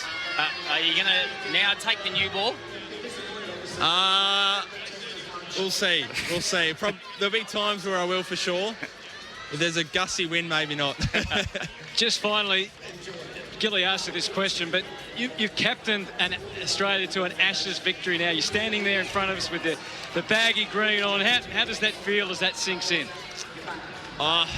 Yeah, I mean, it's pretty crazy. I grew up with Steve Wars, Ricky Ponting winning Ashes as captains, and you're standing here looking around the MCG, it's packed out. It's just amazing. I think there was close to 2 million people tuning in on Boxing Day. It's hard to comprehend. So we'll sit down in the change rooms together and have a beer and soak it all in. But just what careers are made of, career highlights, and loving it. Who's going to lead the celebrations, do you think? Thanks very much. Oh, who's going to lead? Probably maybe Marcus Harris. He had a good game. Victorian. He likes to get up and about. I don't think it's going to be Scotty, is it? No, I don't think it'll be Scotty. Probably Davey Warner. He's normally a lock-in. Hey, congratulations. Fantastic stuff from an individual and a team point of view. Well played. Thanks very much. Cheers. Pat Cummins joining us here at SEN Test Cricket, and he has not put a foot wrong, has he? Apart from not getting a wicket in the second innings. But even then, I mean, the bowling he did, as a batter, you'd be standing down there go, I don't want to be down there then. You want to be facing the other blokes. But, I mean, that was quite incredible. His bowling. The day one, 3 far before lunch. I mean, he's quite incredible. I think he's actually gone to another level with his bowling, it looks like, as well. And I have a suspicion that he's getting the best out of the other bowlers as well. He really kind of empathises with what they're going through and knows how to use them. The shorter spells, I think, working magically. And to hear him talk about the other squad members, you hear that in sport all the time, but it's genuine, isn't it? You can hear him even talking about Uzi and Mitchell Swepson. It's almost like there's an inkling they wouldn't mind playing Swepson in Sydney and giving some reward. He mentioned Michael Nisa. Called him Nessa, mentioned Michael Nisa, how he would have felt, because they after making their test debut on the height, and for Richardson as well, to not play here in Melbourne would have hurt them. But then Scotty Boland, who's only a couple of metres away from us now, comes in and has done what he's done. Yeah, and that's the traits of a great leader, isn't it? You're close to the players. You understand what they're going through. You can relate to what they're going through, and you can support them on their journey as well. So, I mean, is there anything that's not going his way? Yeah. Is there anything can he not do? He's just, there's so much to like about him, and fantastic to see him leading the side with a smile on his face. Mm-hmm. And the team look like they're just having a great time. And of course that comes from winning. There's going to be, as he said, tougher challenges. Well, it was interesting that he said that. I mean, it's not to win the Ashes in 12 days. It's not going to always be like that, but that 1 or 2 times when they have been challenged, the other lads have talked about how he's just had that calm demeanour and has just led beautifully so far. But it will get tougher at times, but he pretty much hasn't put a foot wrong. No, I mean, apart from shaking someone's hand, I think, isn't it? So well, that's right. Well, it's just been fantastic. And there was so much, I guess, speculation about as a fast bowler, can you captain the side? I mean, you've got to concentrate on what you're doing out there, but still be aware of the bigger picture. But I mean, he's doing it fantastically well, and there's enough time in the game to be able to think clearly about what needs to happen as well. So, you know, obviously it's a great start. There will be tougher challenges, particularly with the tours to the subcontinent coming up. But it's been a fantastic start for his captaincy career. What will be the feeling in the rooms down there to the left of us right now amongst the rest of the Australians? Well, I mean, I think the fact that they've got 2 extra days to celebrate as well, I dare Probably say. a good thing you're not with them, though. No, you know, like, just memories of kind of what happened. The day you win the Ashes is the great day, you know, like it is done. You can't lose it from there. I'm sure that something special will be organised for them, and they'll be able to let their hair down, and they've thoroughly deserved it. They've, you know, think back to where they were leading into the T20 World Cup. And there was a lot of pressure on a lot of people. Big triumph for Justin Langer, isn't it? Yeah, I mean, it's been fantastic. And then they've won that. They've won the Ashes. The team's playing well. And what it also has is the makings of a great side. I think Cam Green is really giving them that depth with the batting and the ball. And Alex Carey coming in, you know, he's been able to hold his own, do some really good things as well. So... And then clearly the depth of the fast bowling when they come in, and they'll need that at different times as the main 3 get older. Yes, what a luxury to have. I'm really looking forward to this moment coming up as Scott Boland is just getting. Looks like he's had a phone passed to him with a message sent, no doubt, from a. I think it's from his wife, Daph. From his wife, yeah. Yeah. And he's in fact he's talking to her now, I think, on FaceTime. Is he? You definitely answer that one. She is a police officer, so. But they have 2 children now, Charlie and Andy, and both under 4. I think the youngest is only 4 months old, so he's had a whirlwind few months, and this would just cap it off. I mean, he is literally on top of the mountain at the moment with his emotions, isn't he? And life won't be hard get to much. process, well, right? Yeah, I mean, there's so much coming in, isn't there? But you know, it's something I think, if anything, in 10 years' time, you reflect back and go, "What? That was just incredible." He just needs to work it to about 25 minutes in a speech, and he'll be delivering. He'll be delivering that for life. He's standing there now. He's showing his wife, we're presuming he's talking to on FaceTime. He's held the ball up to her. He's got the stump tucked under his arm and the medal around the neck. So, and this is all with still lots of the fans that have stayed. They're yelling out to Paddy Cummins before as he walked away, and waiting for Scott Boland, who's hopefully going to come over and chat to us. He's leaning on the stump now, and just about to finish that conversation. So it's pretty special, that's for sure, as he wanders over to join us here on SEN and speak to you. Are we allowed to shake his hand, or are we not allowed to, Cole? Not allowed to, protocol. Scott, welcome to SEN, and welcome. Just an incredible dream that has come true in such a quick time. How are you feeling? Yeah, it is a dream come true. Obviously didn't think anything like that would ever happen. And yeah, just really lucky, I think. Have you been able to process it yet? No, not yet. I think, yes, we got off the ground like 20 minutes ago, and it's been mobbed with my teammates and family. So, yeah, it's just been a whirlwind. A lot of proud people, including this bloke here. Yeah, there is.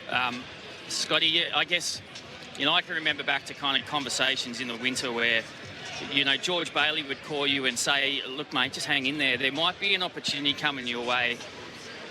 Did you actually believe him, or was it kind of, did you think it was a little bit of lip service, or were you genuinely like thinking, okay, I'm going to get a chance here? Yeah, no, I probably thought maybe there's a chance I might be in a squad, but I didn't think I'd play. I think when Hazelwood was pulled up a bit sore, I thought, oh, maybe there might be a chance for me there, because I think we can play similar roles. But yeah, no, not really. I didn't think I'd get an opportunity. And now that you've done this and you've taken 6 for 7, what do you kind of look at and think, I've actually done this? What is the kind of one riding emotion that you've that's come into your mind?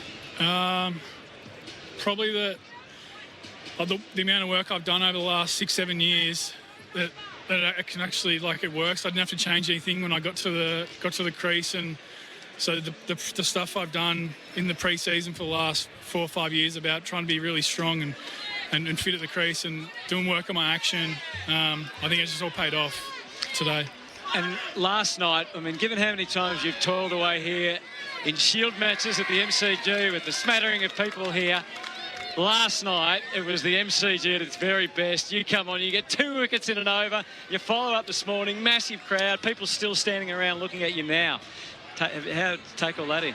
Oh yeah, it was amazing. Like last night, even today, the crowd was going nuts. I've never experienced something like that where they were so behind me. So it's great. I've been played T20 games where you're sort of getting flogged around the park and the crowd boos you and all this stuff. But to have the crowd behind me like that was pretty special. Do you think you're doing a few limbering up exercises to channel a bit of nerve? Harry was telling me to do it, but I didn't have it in me. You've played most of your career kind of under the radar and knowing what kind of personality you are, Scotty. How are you going to deal with being a celebrity? Please. I found doing all this media stuff a bit embarrassing, but I guess I might as well soak it up because it might not happen ever again. Just the significance of winning the medal and what you represent, the cheer on day, which was just... when we heard that response to the fact that announced, we all knew the second Indigenous male to play Test cricket, the response was spontaneous from the crowd, and then for you to do what you've done, that's so significant. Yeah, it was huge. I think I said before that me and my brother, and I think it was about 16 or 17 of us in the Indigenous team, went to England 3 or 4 years ago to commemorate that tour from 1868, and we got to learn so much about that tour and what went on, and to be presented this award is very humbling, and I think I'm also going to make my family very proud. Yeah, you're going to inspire many, many people, and that's fantastic. Congratulations. We'll try and put you out of your agony now. I'm sure you'll probably have a few more interviews to do, but just one last one. Have you spoken to Pat about making sure you're in the team for Sydney? Oh, no, I might miss out if Hazelwood's back, but... he's overrated. I'm happy to do whatever. Yeah. Well done. Congratulations. Thank you. Good on you, Scotty.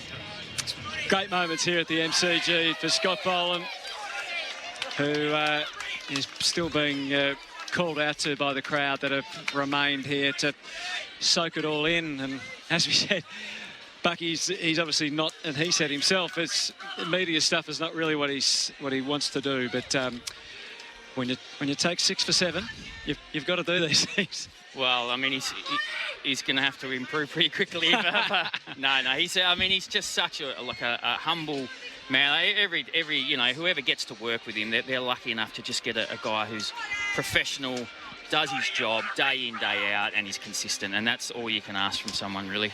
All right, we'll head back upstairs as the celebrations continues right here of Australia retaining the Ashes at the MCG. Gerard. Hutto, these are special moments on SEN Test cricket. Henley, everyday advantage. We don't hide our prices. Scott Boland, 4 overs, 1 maiden, 6 for 7. And the breakdown of his overs, 2 for 1 in his first, 1 for 4 in his second, a wicket maiden as his third, and 2 for 1 in his fourth is... yes, it could scarcely be believed what has transpired, and profound, and I imagine hugely impactful and lasting to see Scott Boland win the Johnny Muller medal. It will go down as one of the sporting moments of 2021. I suspect it's right up there. Scott Boland on Test debut takes Australia to ultimate Ashes victory 3-0. You can cast your snap judgments with us, 0433 98 11 16, and we'll open the lines as we make sense of it all. 1300 736 736. Just what a moment that is in Australian sporting history, how it will reverberate the Ashes win in such rapid time, and how rubbish England really are. 40,945 was the crowd on day 3. 40,945. It was hard work getting in, we were told from the outside, so you might have a few tales to tell. A 3-day test match 140,671 in to see it, but nobody was shortchanged. Today's action didn't last 90 minutes, and yet I suspect for those who saw it, they will leave deeply satisfied. 6 wickets they saw inside 90 minutes and some history-made moments that will never be forgotten. 1300 736 736. We'll talk to all of our experts along the way. Chris Rogers to come back upstairs, Simon Katich, Damien Fleming, as they look back over it. Mike Atherton is here and writing for the Times, so that's a grim task right at the moment, I'm sure. And Pete Lalor, Bharat, Sundaresan, Adam Collins has been crunching historic numbers and trying to savour the significance of all of it as well. So we'll add your thoughts to ours as we work through the next hour and a half from the MCG on SEN Test Cricket. 1300 736 736. At the end, the Laurenex Cleaning Scoreboard. Google Laurenex Cleaning today. England 185 and 68. Australia 267. Australia by an innings and 14 runs, the margin of victory. 3-0 after the 3 tests of this Ashes Series 21-22. Your calls, our expert thoughts coming up next. 140,671 over 3 days saw Australia by an innings and 14 runs. We're savouring it with you. 1300 736 736. Simon Katich. Wow. Scotty Boland, eh? Scotty Boland. Remarkable debut, isn't it? They were under 12s figures, those. 6 for 7 or 4 overs. 24 balls of carnage. What a dream debut, and what a magnificent moment for, I should say, the young man, because he is a young man compared to us. He's an experienced cricketer, but yeah, fantastic dream debut for him at his home ground, and what a way to finish it in that manner. 2 great perspectives to get us going from you. Brilliant experience listening this morning. I'm not Indigenous, but I had tears streaming down my cheeks with pride and affection. I wish we had treated the Indigenous people better in the history of Australia. I wish we treated them better now, but notwithstanding any of that, Scott Boland just made me transport to another level altogether. Brilliant effort beyond dreaming. And then Mouse with the cricket analogy. England fans would be feeling as sick as we did when Stuart Broad cleaned us up for 60. 1300 736 736 as we launch into your calls. Colo, what have you been digging around for? Where to start? 13 times in 15 tests, England all out for under 200 this year. 54 ducks, the most ever by a test team. The most single-digit dismissals for a team in a year between 1 and 7. England had 82 of those in 2021. Joe Root fell 2 runs short of passing Viv Richards. He made century 6 times, but wasn't able to do it in Australia. It's brutal. It's right there with 19, 20, 21, 2006, 07, 2013, 14. They're heading in the same direction by any metric. Well, that's the really worrying thing for England. A lifetime event is becoming a regular event. So Warwick Armstrong's team of 2021, who set that standard for the first ever whitewash, and it had never been done again until 2006-07 when England came here under Flintoff, but then it happened in 2013-14, and that's the fear now for England fans, that, you know, they're facing another whitewash on the back of the last tour, which was 4-0. So England's recent record in Australia is diabolical, really. Let's launch into your calls. Mark is in Quakers Hill. Hello to you, Mark. Hello. We'll get ourselves on the same page here. Hello, Mark. Hello, Gerard. How are you? I'm well. Fire away. Well, I'd like to say Happy New Year to you and the team, and thank you very much for your great coverage, because it definitely made for a memorable test.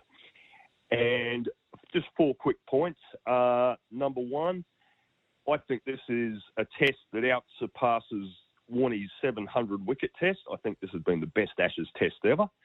I'd like to get your opinion on where you think England fell down. You know, did the captain have a brain fade with the tactics he employed, or was it just bad planning?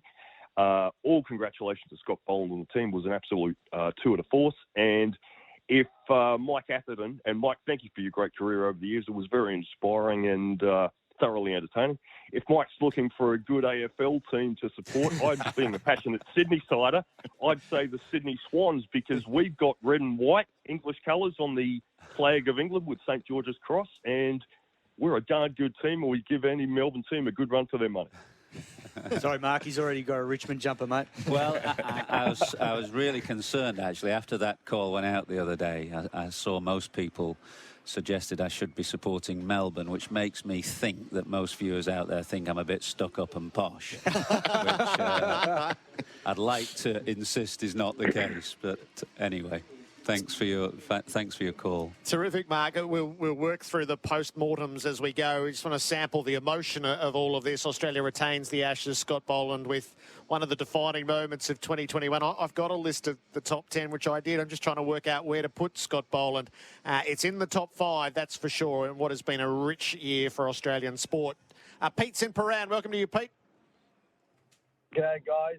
Gerard, thanks for taking the call. I wanted to also give you guys credit. Amazing commentary team. I'm just wondering if you marshal up the guys like Richie Beno in the 12th man, if you're the lead guy there, and doing the warm-ups in the morning.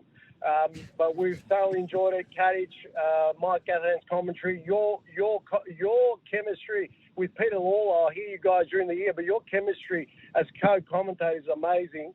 The match was incredible, like in terms of the finish, and I'm wondering whether the next 2.5 days we can just replay the whole thing. Because what are we going to do for 2.5 days? It's not a bad idea, Pete. For some more than others. Pete, great to have you there. Good man. James is in Moonee Ponds. Welcome to you, James. G'day, boys. How are you? Very well. Yeah, I think I've been there since, ball one of Boxing Day. And I think as a Victorian, the one thing that I can sum up these 3 days is immense pride. I think, we've seen Scotty Boland just be a regular in the Sheffield Shield and him being consistently good and being like, but he won't get picked over Stark or Cummins or Hazelwood. And then as soon as he got picked, a few of my mates messaged me like, this is going to be special. He got hit and carted around in the first innings, but I think as soon as we got out in that last session and we were queuing up for that, last hour of play, I was sitting in the Richies yesterday and we all said to each other, watch, this is going to be one of the greatest moments in MCG history. And I can't think of a different occasion where the crowd's been that loud. I haven't heard a crowd like that since 2015, the World Cup final. But it's just fantastic the way that he stepped up to the challenge, and hopefully he gets more tests because he bloody deserves it. Yes, well, if it is the one, he'll have a hell of a story to tell, but it's hard to imagine that's where it ends for Scott Boland in Test cricket after he's just taken 6 for 7. That's a lovely encapsulation, James, and to have had you at the MCG yesterday, you did witness something that will live with you, I'm sure. 1300 736 736. Put our best SEN talkback foot forward. We're in front of Mike Atherton here. We want to leave him with a good impression. Todd's in Mornington. Welcome to you, Todd. Gents, how you going? Very well. But hang on, I just want to watch Scotty Boland spell again for the 4th time. I won't be long, all right? So, I wanted to call. Obviously, the team's playing, awesome, top of the game. But Pat Cummins, his captaincy and his bowling rotations, I reckon that's why we're 3-0.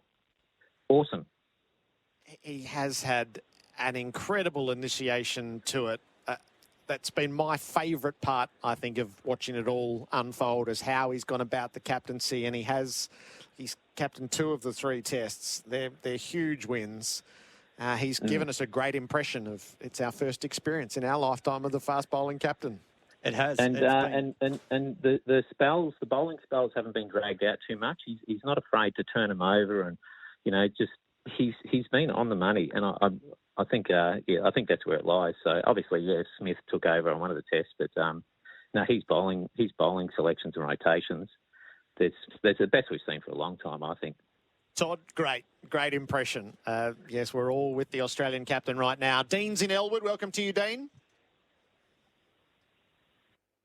Gerard, I'm going to call you on the value for today. Maybe if you've got a media pass or MCC, but we dropped 150 for good seats, Gerard, and got a coffee, got barely settled, and it was good while it lasted, Gerard, but it didn't last very long. That's the problem.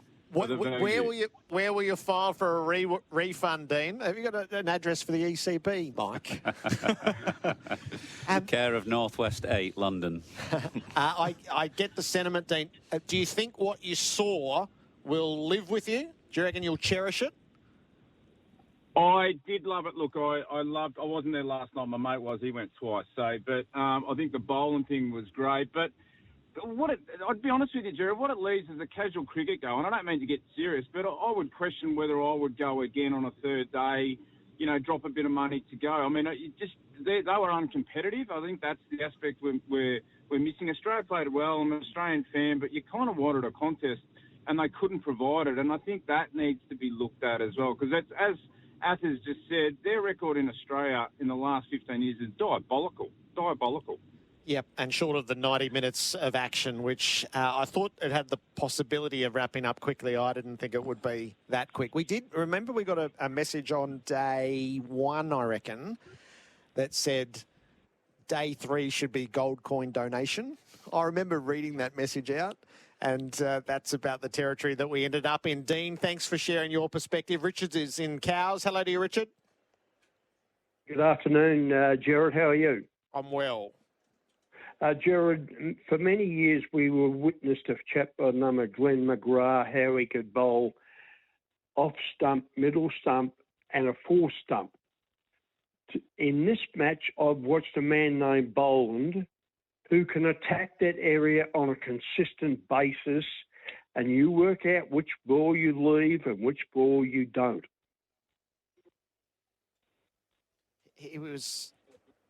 I have rarely witnessed a spell live where you legitimately thought there would be a wicket every ball.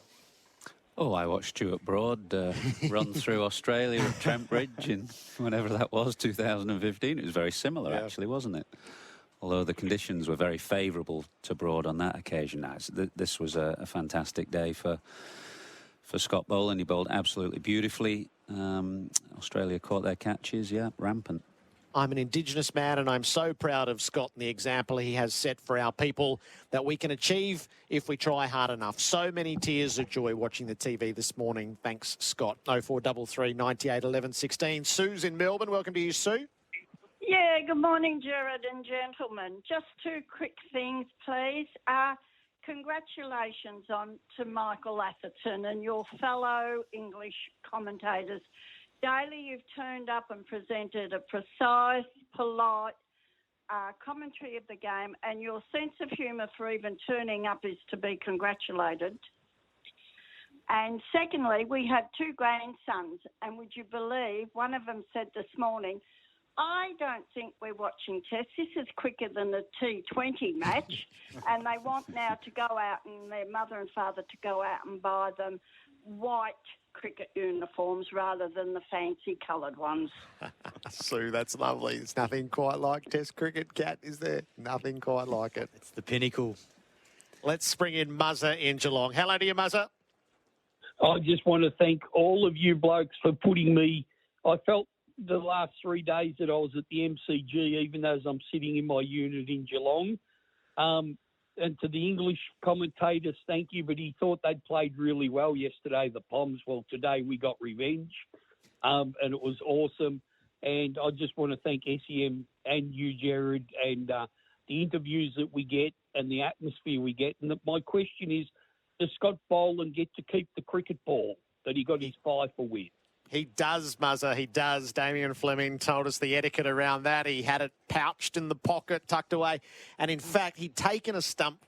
They let him back out to take the other 3. You can't take middle stump anymore because that's got all the technology. So he picked up the lot. And I guess they'll distribute them underneath as to who gets to keep the ceremonial stumps. Yeah, it's a tough Thank call, you isn't very much. Have a good time. Thank you. Good on you, Muzza. We've got an hour from the ground, and then I'm sure the afternoon will be spent analysing all of it. We'll bring our whole team together. Australia by an innings and 14 runs. They've retained the Ashes in the 3 tests, 3-0, and Scott Boland is the toast of a nation. To play more, pay less with Anaconda's 10% price beat guarantee. We're taking your snap judgments. We'll get the final thoughts of Mike Atherton in these 5 or 8 minutes, making sense of it in real time. Dean was a bit disappointed. He paid his $150 and didn't see 90 minutes of cricket. The counterpoint to those of you who are here, David in Fairfield, what's he on about? Worth every cent a day, not to forget MCG at its best. Quality always over quantity. Best 150 I've dropped in years. The 7-year-old saw something magical. That's from Matt in Northcote. I was at Headingley in 2019 and thought I'd never see a crowd ride every delivery again like they did that day with Stokes. Well, last night and this morning matched that with Boland. Absolutely brilliant. Nick in Ascot Vale. Boys, the perfect gift for someone you don't like is tickets to day 4 or 5 of the next 2 tests. That's from Dad, so the poking is very much on. Test over in 2 days and less than a session. Not good enough for Ashes cricket. England a rabble. Was the wicket really a 7-session strip? Or is England that poor? And I like this. Michael's from Icon Sports in Melbourne. Scott Boland, an absolute star. Not only a great cricketer, but an even better bloke and deserves it. 4 weeks ago, he didn't have a bat sponsor. Fast forward 4 weeks, and he's player of the match in a Boxing Day test. As his new bat sponsor, I couldn't be prouder. Well done, mate. Good on you, Michael. Thanks for being involved. Joe, Marty and Jose coming up next. Mike, you're making sense of it in real time. When you came, did any part of you feel that this could be a rapid-fire 12 days and done for this England team? I didn't imagine the route would be so comprehensive as it has been. I didn't really expect England to win here. I always felt that Australia looked a stronger side in the conditions. This is far from a top-notch England team. We've seen too many frailties in their batting over the last year and a half, 2 years for that to be the case. It's been carried really by Root. And their senior players, their champion cricketers, if you like, had 1 or 2 question marks over them. Ben Stokes hasn't been playing for a long time. Broad and Anderson are coming towards the end of their careers. So I never expected England to win here. I thought they'd be slightly more competitive than they have been. It has been a profoundly disappointing series from an England perspective. How big's the gap right now, do you think, between the 2 teams? In these conditions, it's significant. That gap will be narrowed in England under different conditions, a Duke's ball and English-style pitches, but in these conditions, it's quite significant. I mean, the telling Ashes statistic over the whole span of the Ashes is that the series results are still quite narrow, albeit just in Australia's favour. But if you look at the test matches won, that's quite significantly in Australia's favour. And what that really reflects on is that often when England get beat, they go down badly. You know, 3, 4, 5-0, the kind of whitewashes we've been talking about. Australia get beaten in England. It's rare that they will go down so badly.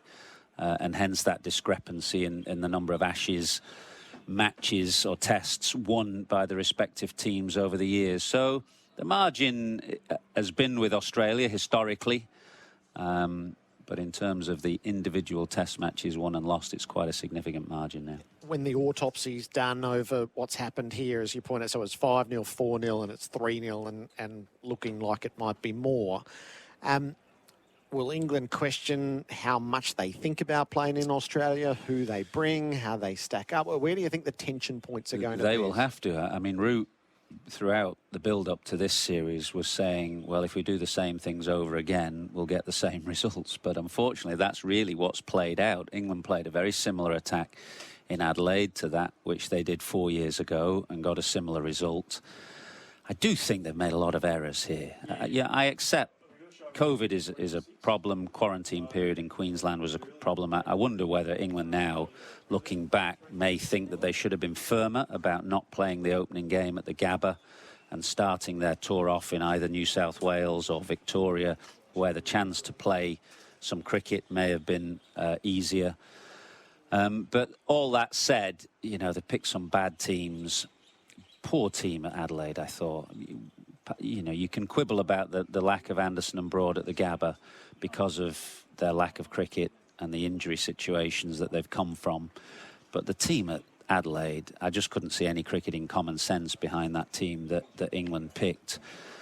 And then the strategy, you know, yesterday after lunch, you know, there's all 3 test matches where you can really quibble with the way England have gone about it in the field. So lots of self-inflicted wounds which have accentuated the disadvantages that they came into this series because of the lack of cricket. And what do you think the reaction back home is going to be? The reaction won't be pretty. It never is when you lose an Ashes series, but when you lose it in this fashion, it's certainly not going to be pretty. I mean, I just listened to Joe Root's Zoomed press conference there. There was no thought from him around the captaincy, but that, I'm afraid, will come up at the end of the series. He's got to battle through these next 2 test matches, but he's had 3 cracks at the Ashes now and failed to get hold of them as captain. He's lost 7 out of 8 Ashes test matches here as captain. So it's very hard to see how he goes on beyond this series, and there'll be a lot of questions around Chris Silverwood as well, because they've loaded all the responsibility on Silverwood for coaching across formats and for selection. And Ashley Giles, when he gave him all that responsibility, said, I want clear lines of accountability. It's all very well when things go well, but when they go badly, that's, I'm afraid, what you'll get. And your lasting impression of Australia? So this is a team that lost on home soil against India 2 of the past 3 summers. Last summer was a fair, full-strength team and got beaten. They look an outstanding outfit in the field, I would say. A relentless bowling attack, and I think Cameron Green has added so much to this bowling unit. So there's never a stage where you feel there are easy runs on offer. So, I mean, obviously they've had injuries, and Nisa and Richardson and Boland had to come in for these 2 test matches, and none of them have let the side down, least of all Scott Boland and Jai Richardson, who've plucked fifers, you know. But they've got obviously 3 outstanding fast bowlers in Stark, Hazelwood and Cummins, and when you add Green to that, and then a spinner that's got more than 400 test wickets, that's an outstanding bowling attack. I would say there are some frailties in the batting, and had England taken their chances, they've created a lot of chances, England, in these 3 test matches, and they haven't always taken them. Had they taken them, they could have easily knocked Australia over for some reasonable total. So it's not the strongest Australian batting lineup that I've ever seen, I would say. Certainly not as strong as some of the teams I think that I played against in the late 90s and early 2000s. But in terms of the bowling attack, it's been top class and relentless. And in the annals of Ashes history, the Scott Boland debut and the figures of 6 for 7, how fondly do you think this is going to be thought of as the generations pass? Well, it will be remembered, I think, throughout Ashes history, and every Ashes series, there's always a storyline or 2 that then will get repeated down the years. I don't think any of us who were here last night at the MCG will forget that final hour, which was thrilling and dramatic and cruel in many ways. And then this morning, that, you know, Scott Boland running through England like a dose of salt. So that's going to be remembered forever, really, in Ashes history, and certainly won't be forgotten by him. Mike, great to have you as part of it. Thank you. And on behalf of a great many who are texting in, we cherish what you have to share with us, and we'll see you for Sydney. Look forward to it, I think. Mike Atherton's thoughts to mix in with Simon Katich, and Chris Rogers about to rejoin us as well. Joe's in Roval. Welcome to you, Joe.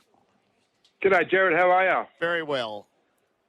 I just thought I'd let you know I've loved the SEN coverage. I've got 4 TVs at home, and I haven't actually turned one of them on at all over the last couple of days. I've just been tuning into SEN, and I've really enjoyed listening to Mike Atherton. I reckon if you can convince Hutchie to keep him here in Australia, mate, he'll be a great AFL special comments, mate.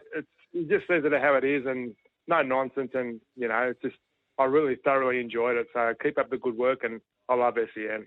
Good on you, Joe. The best of the best for a reason, and it's our honour to have Mike as part of our broadcast team. Marty's in Melton. Welcome to you, Marty.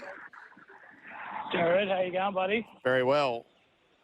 Yeah, got a couple of points. Firstly, on a couple of Indigenous people this year, you were saying you've got a top 10 and you might have to squeeze Scotty into the top 5. Now, I think individually, absolutely no doubt the 1 and 2 this year has to be Ash and Scott, the 2 Indigenous people.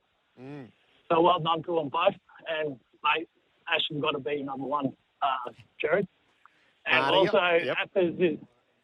also, Gerard is Athers is making excuses that they come off, not getting ready and this, that, whatever. I think everyone forgets talking about they had to quarantine. So did we.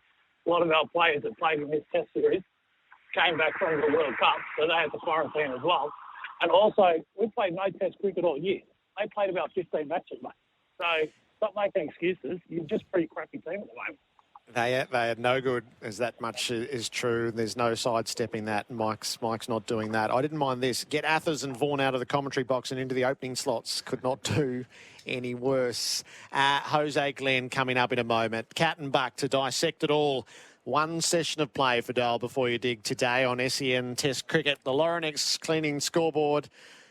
Google Laurenex cleaning today. All out 68 in 27.4 overs. Australia victorious by an innings and 14 runs. The Ashes retained 3-0. The thoughts of Cat and Buck and your calls on SEN Test Cricket for Henley Everyday Advantage. We don't hide our prices next. Savouring Australia's Ashes retention, a thumping win at the MCG by an innings and 14 runs, routing England for 68 in less than 28 overs on day 3.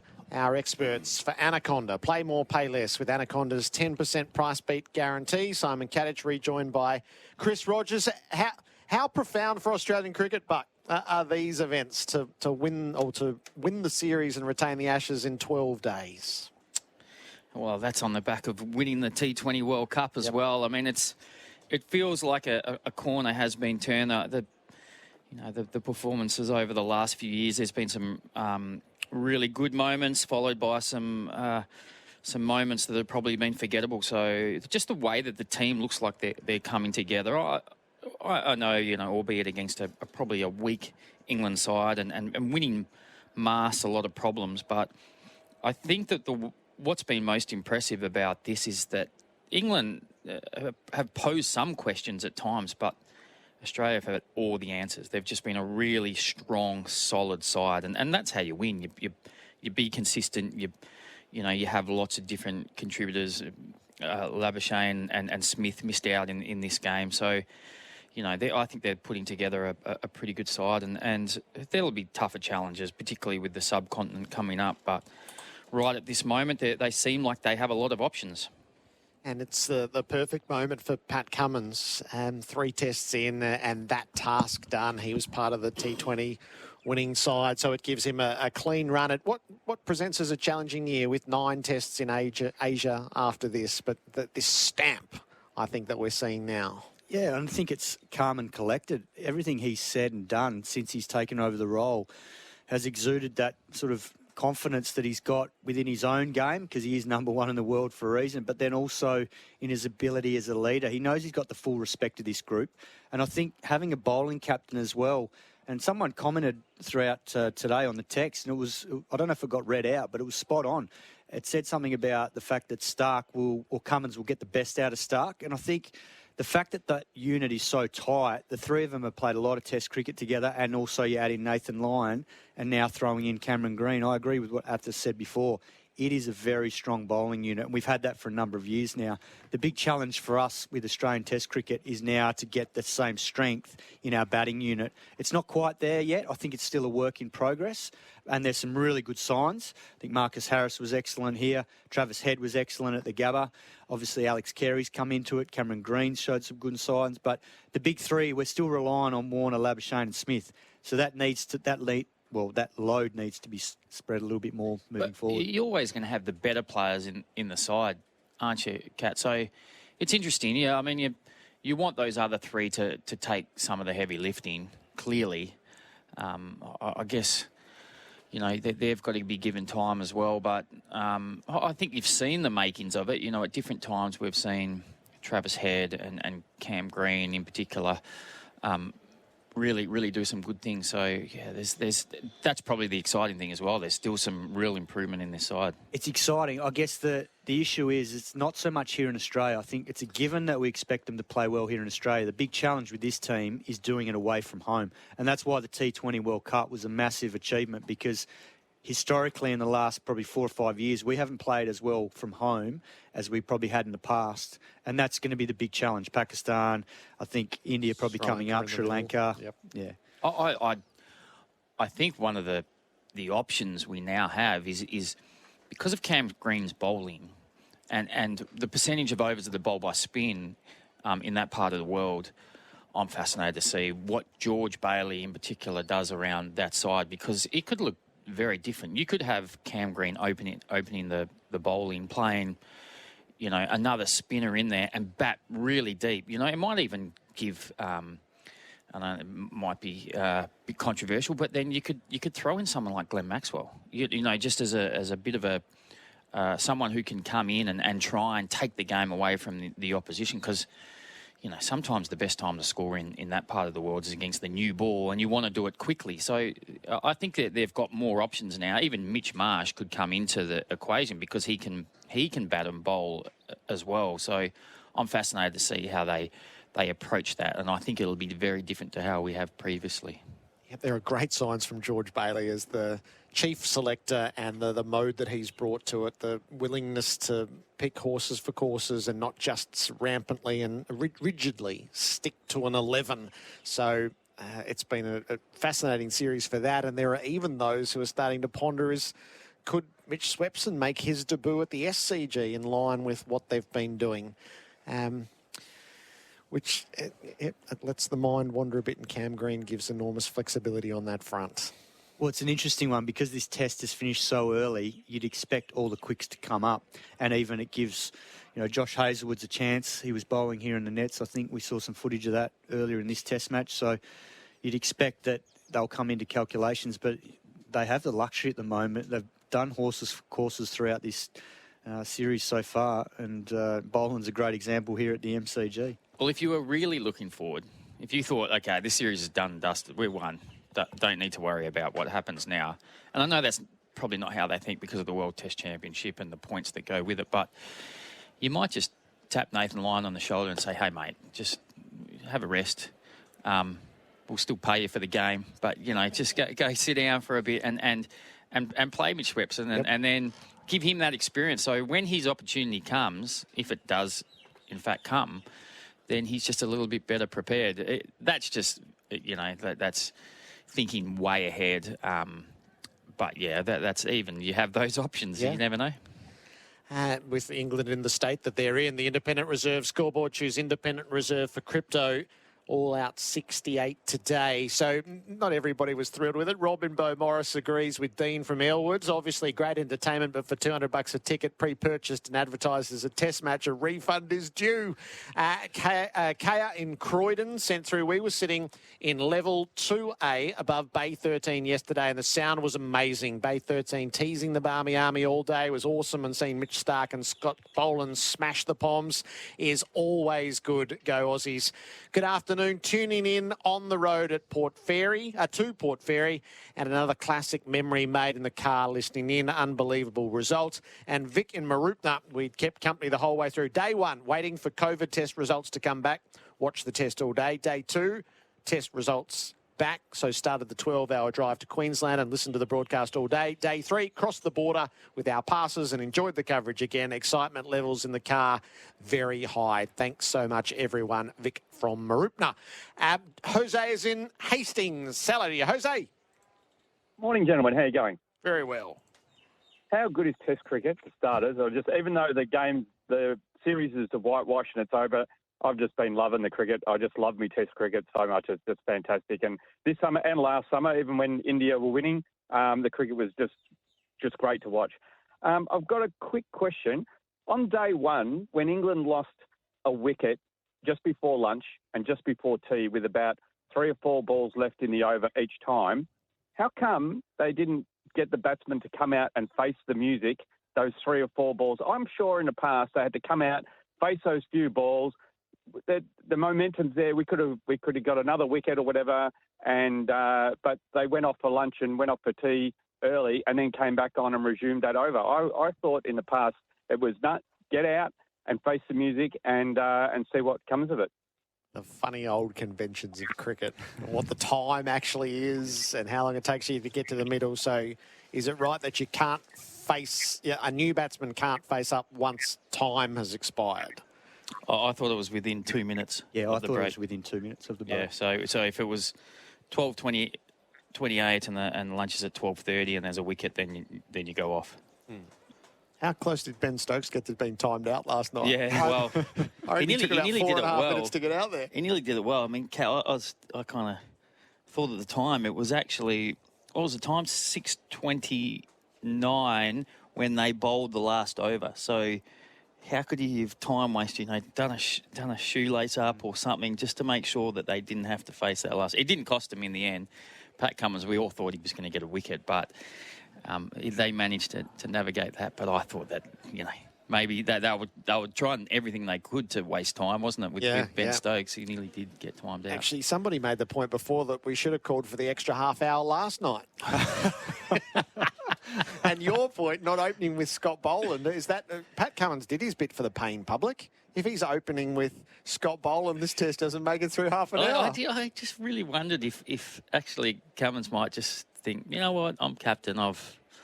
I'm happy to give these guys a go, but clearly, no, he wanted a chance as well, but it worked out pretty well in the end. Gerard? Glenn's with us in Ormond. Hello to you, Glenn. To ask you how you feel about all this. I mean, everyone's talking about, and I know you've been repeating that scoreline all morning, all out 67, tells me sort of how you're feeling, but everyone's talking about how good the Test cricket that was. That was not Test cricket. That was a one Test team and a club team. And you know, I'm about as old as you, Gerard, and I've been watching the Ashes, you know, since the 80s. And only on one occasion have England come out here when they beat us. I think it's only one occasion have they put up anything other than pathetic performance. They're a minnow side when they come here. They don't prepare properly, and they take shortcuts in order to, I don't know, make more money or save time. But in the end, they're just going to lose people because that's just not a performance. And I think that cricket needs an overall global look. There's too many series that mean nothing, and an over like this, I mean, that's another conversation maybe for another day, but international cricket needs it needs another Kerry Packer style revolution because there's too much stuff that doesn't matter or is over too quickly because of the mismatch.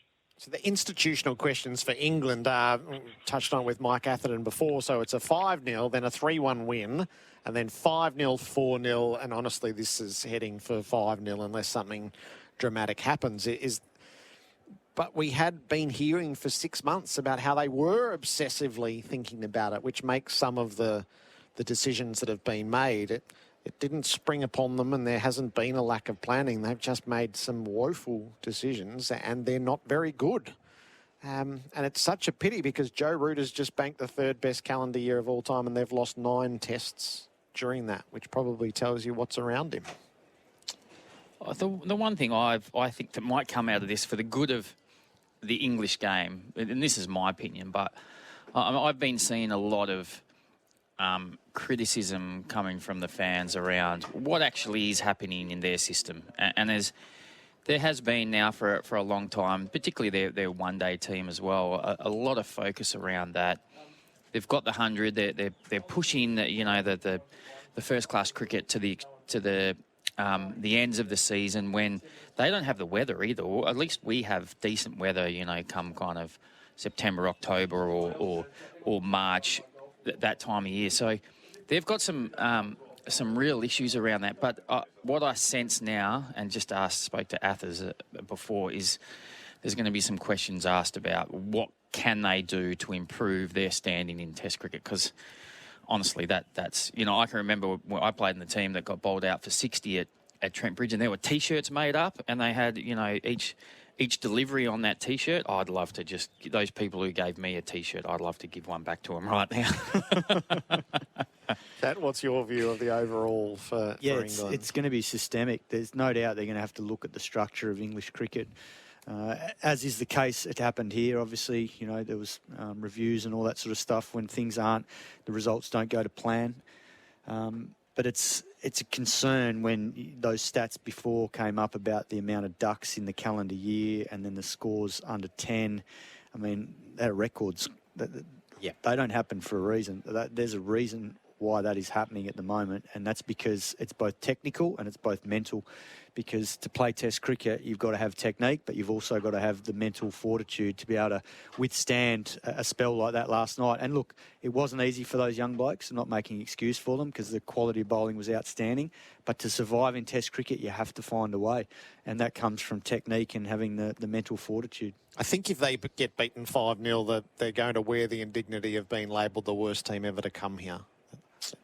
Yeah, they won't be the first team to get beaten 5-0, but I think they are well earning their way towards that. Yeah, I mean, I said a bit before that, they've posed some questions, but they haven't been great questions, really. They've just been. I mean, you kind of leading into it. It was a bit kind of thinking, well, a lot of people have to contribute for them to win. And when players do get in, they have to make it count. They have to go on and get, 130, 140, not kind of 60, 70. And they've done the opposite. When a couple of guys have got in, they've played average shots to get out, and then they've just had so many single-figure scores as well.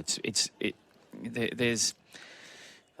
can't win relying on 2-3 players. It's like Joe Root is dragging around a carcass, isn't it? So he's just trying to do everything he can, and I don't know. I'm starting to feel a little bit sorry for him, really.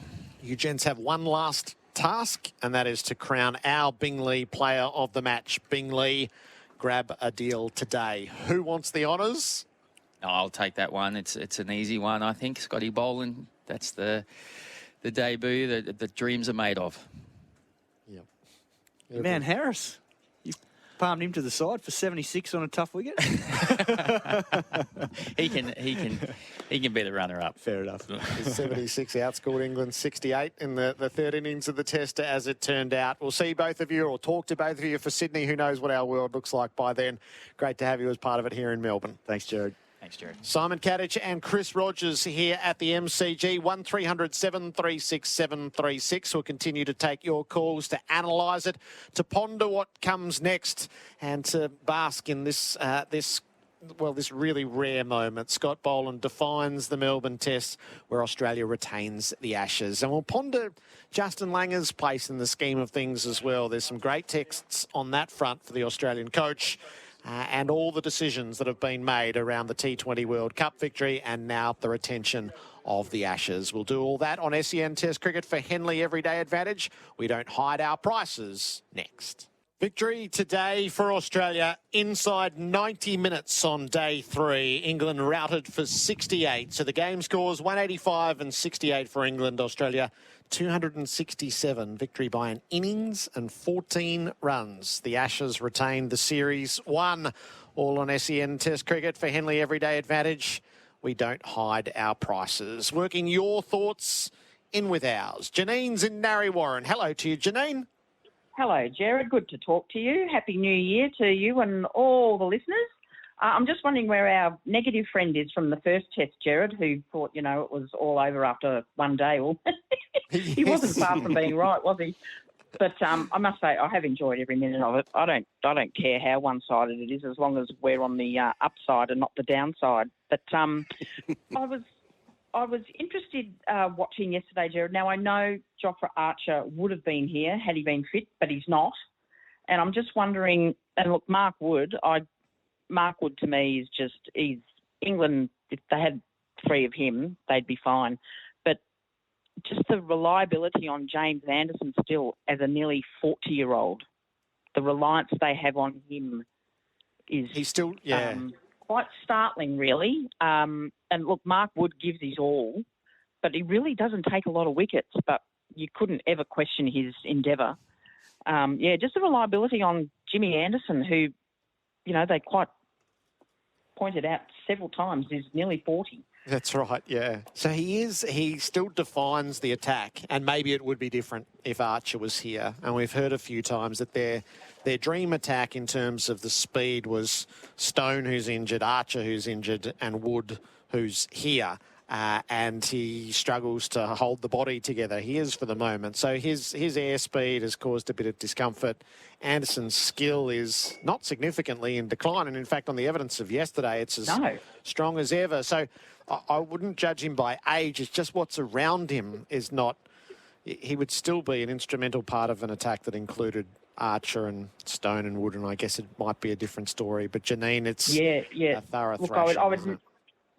Yeah, I've never questioned Jimmy Anderson. I mean, he's clearly so fit and he's so skillful, and I feel privileged as a cricket fan to have watched him throughout his career. We've been on the wrong end of many of his spells, our Australian batsmen. But yeah, you could never question. He could play till he's 50 if he could stay fit. He's trying to do the Tom Brady. Obviously, fitness and skill is not an issue with him. Yeah. Janine, season's greetings to you. We'll talk to you again in the new year. Flynn in East Melbourne, the last of our callers for now, but I know after 2 o'clock you'll have the chance to have your say constantly throughout the afternoon on a momentous day in Australian sport. Flynn's in East Melbourne. Welcome to you. Yeah, g'day, Gerard. Merry Christmas. Love the show. Thank you. I was just wanting to touch on the other Victorian who's probably not getting enough praise, I reckon. I know Scotty Boland obviously had an amazing debut, but I really thought it was impressive by Marcus Harris. When everyone was falling around him, I thought the 78 was a gutsy knock and, yeah, really set us up well. And I just think he's probably not got enough recognition being overshadowed by Scotty Boland. Brilliant, Flynn. It's good of you to say so because it's one of the key threads. It will get him the rest of the Ashes series as he tries to cement his place at the top of the order in the Test side. Peter Lalor, Chief Cricket Writer for The Australian. There's a lot to take in, Pete. It's a good observation by Flynn. I reckon that innings has grown in stature as the game progressed, hasn't it? It's the highest score of the Test match. In a Test match where you win by an innings and you're only defending 267. Shows you just how significant that 76 is. That was a great effort. Somebody told me that borrowed stats abound in my universe, that I think this is the first time in 75 years that such a low score enabled a team to win by an innings. So in that context, Marcus Harris, fantastic effort.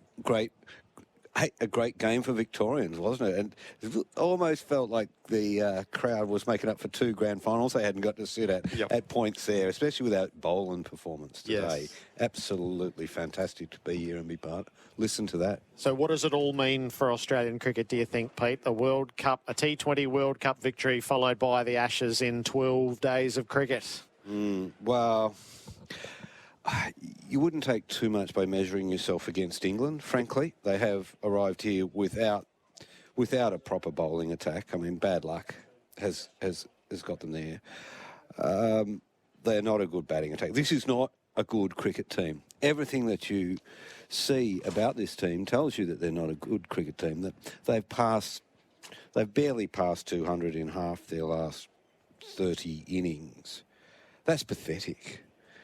There is nobody in that side that can bat apart from the captain, Joe Root. I feel terribly sorry for Joe Root and James Anderson, who are doing their best out there, but they are miles in front of the rest of that mob, really. Apologies to Wood, but Wood can't get up for every test, so he's not really doing the work that you need from him.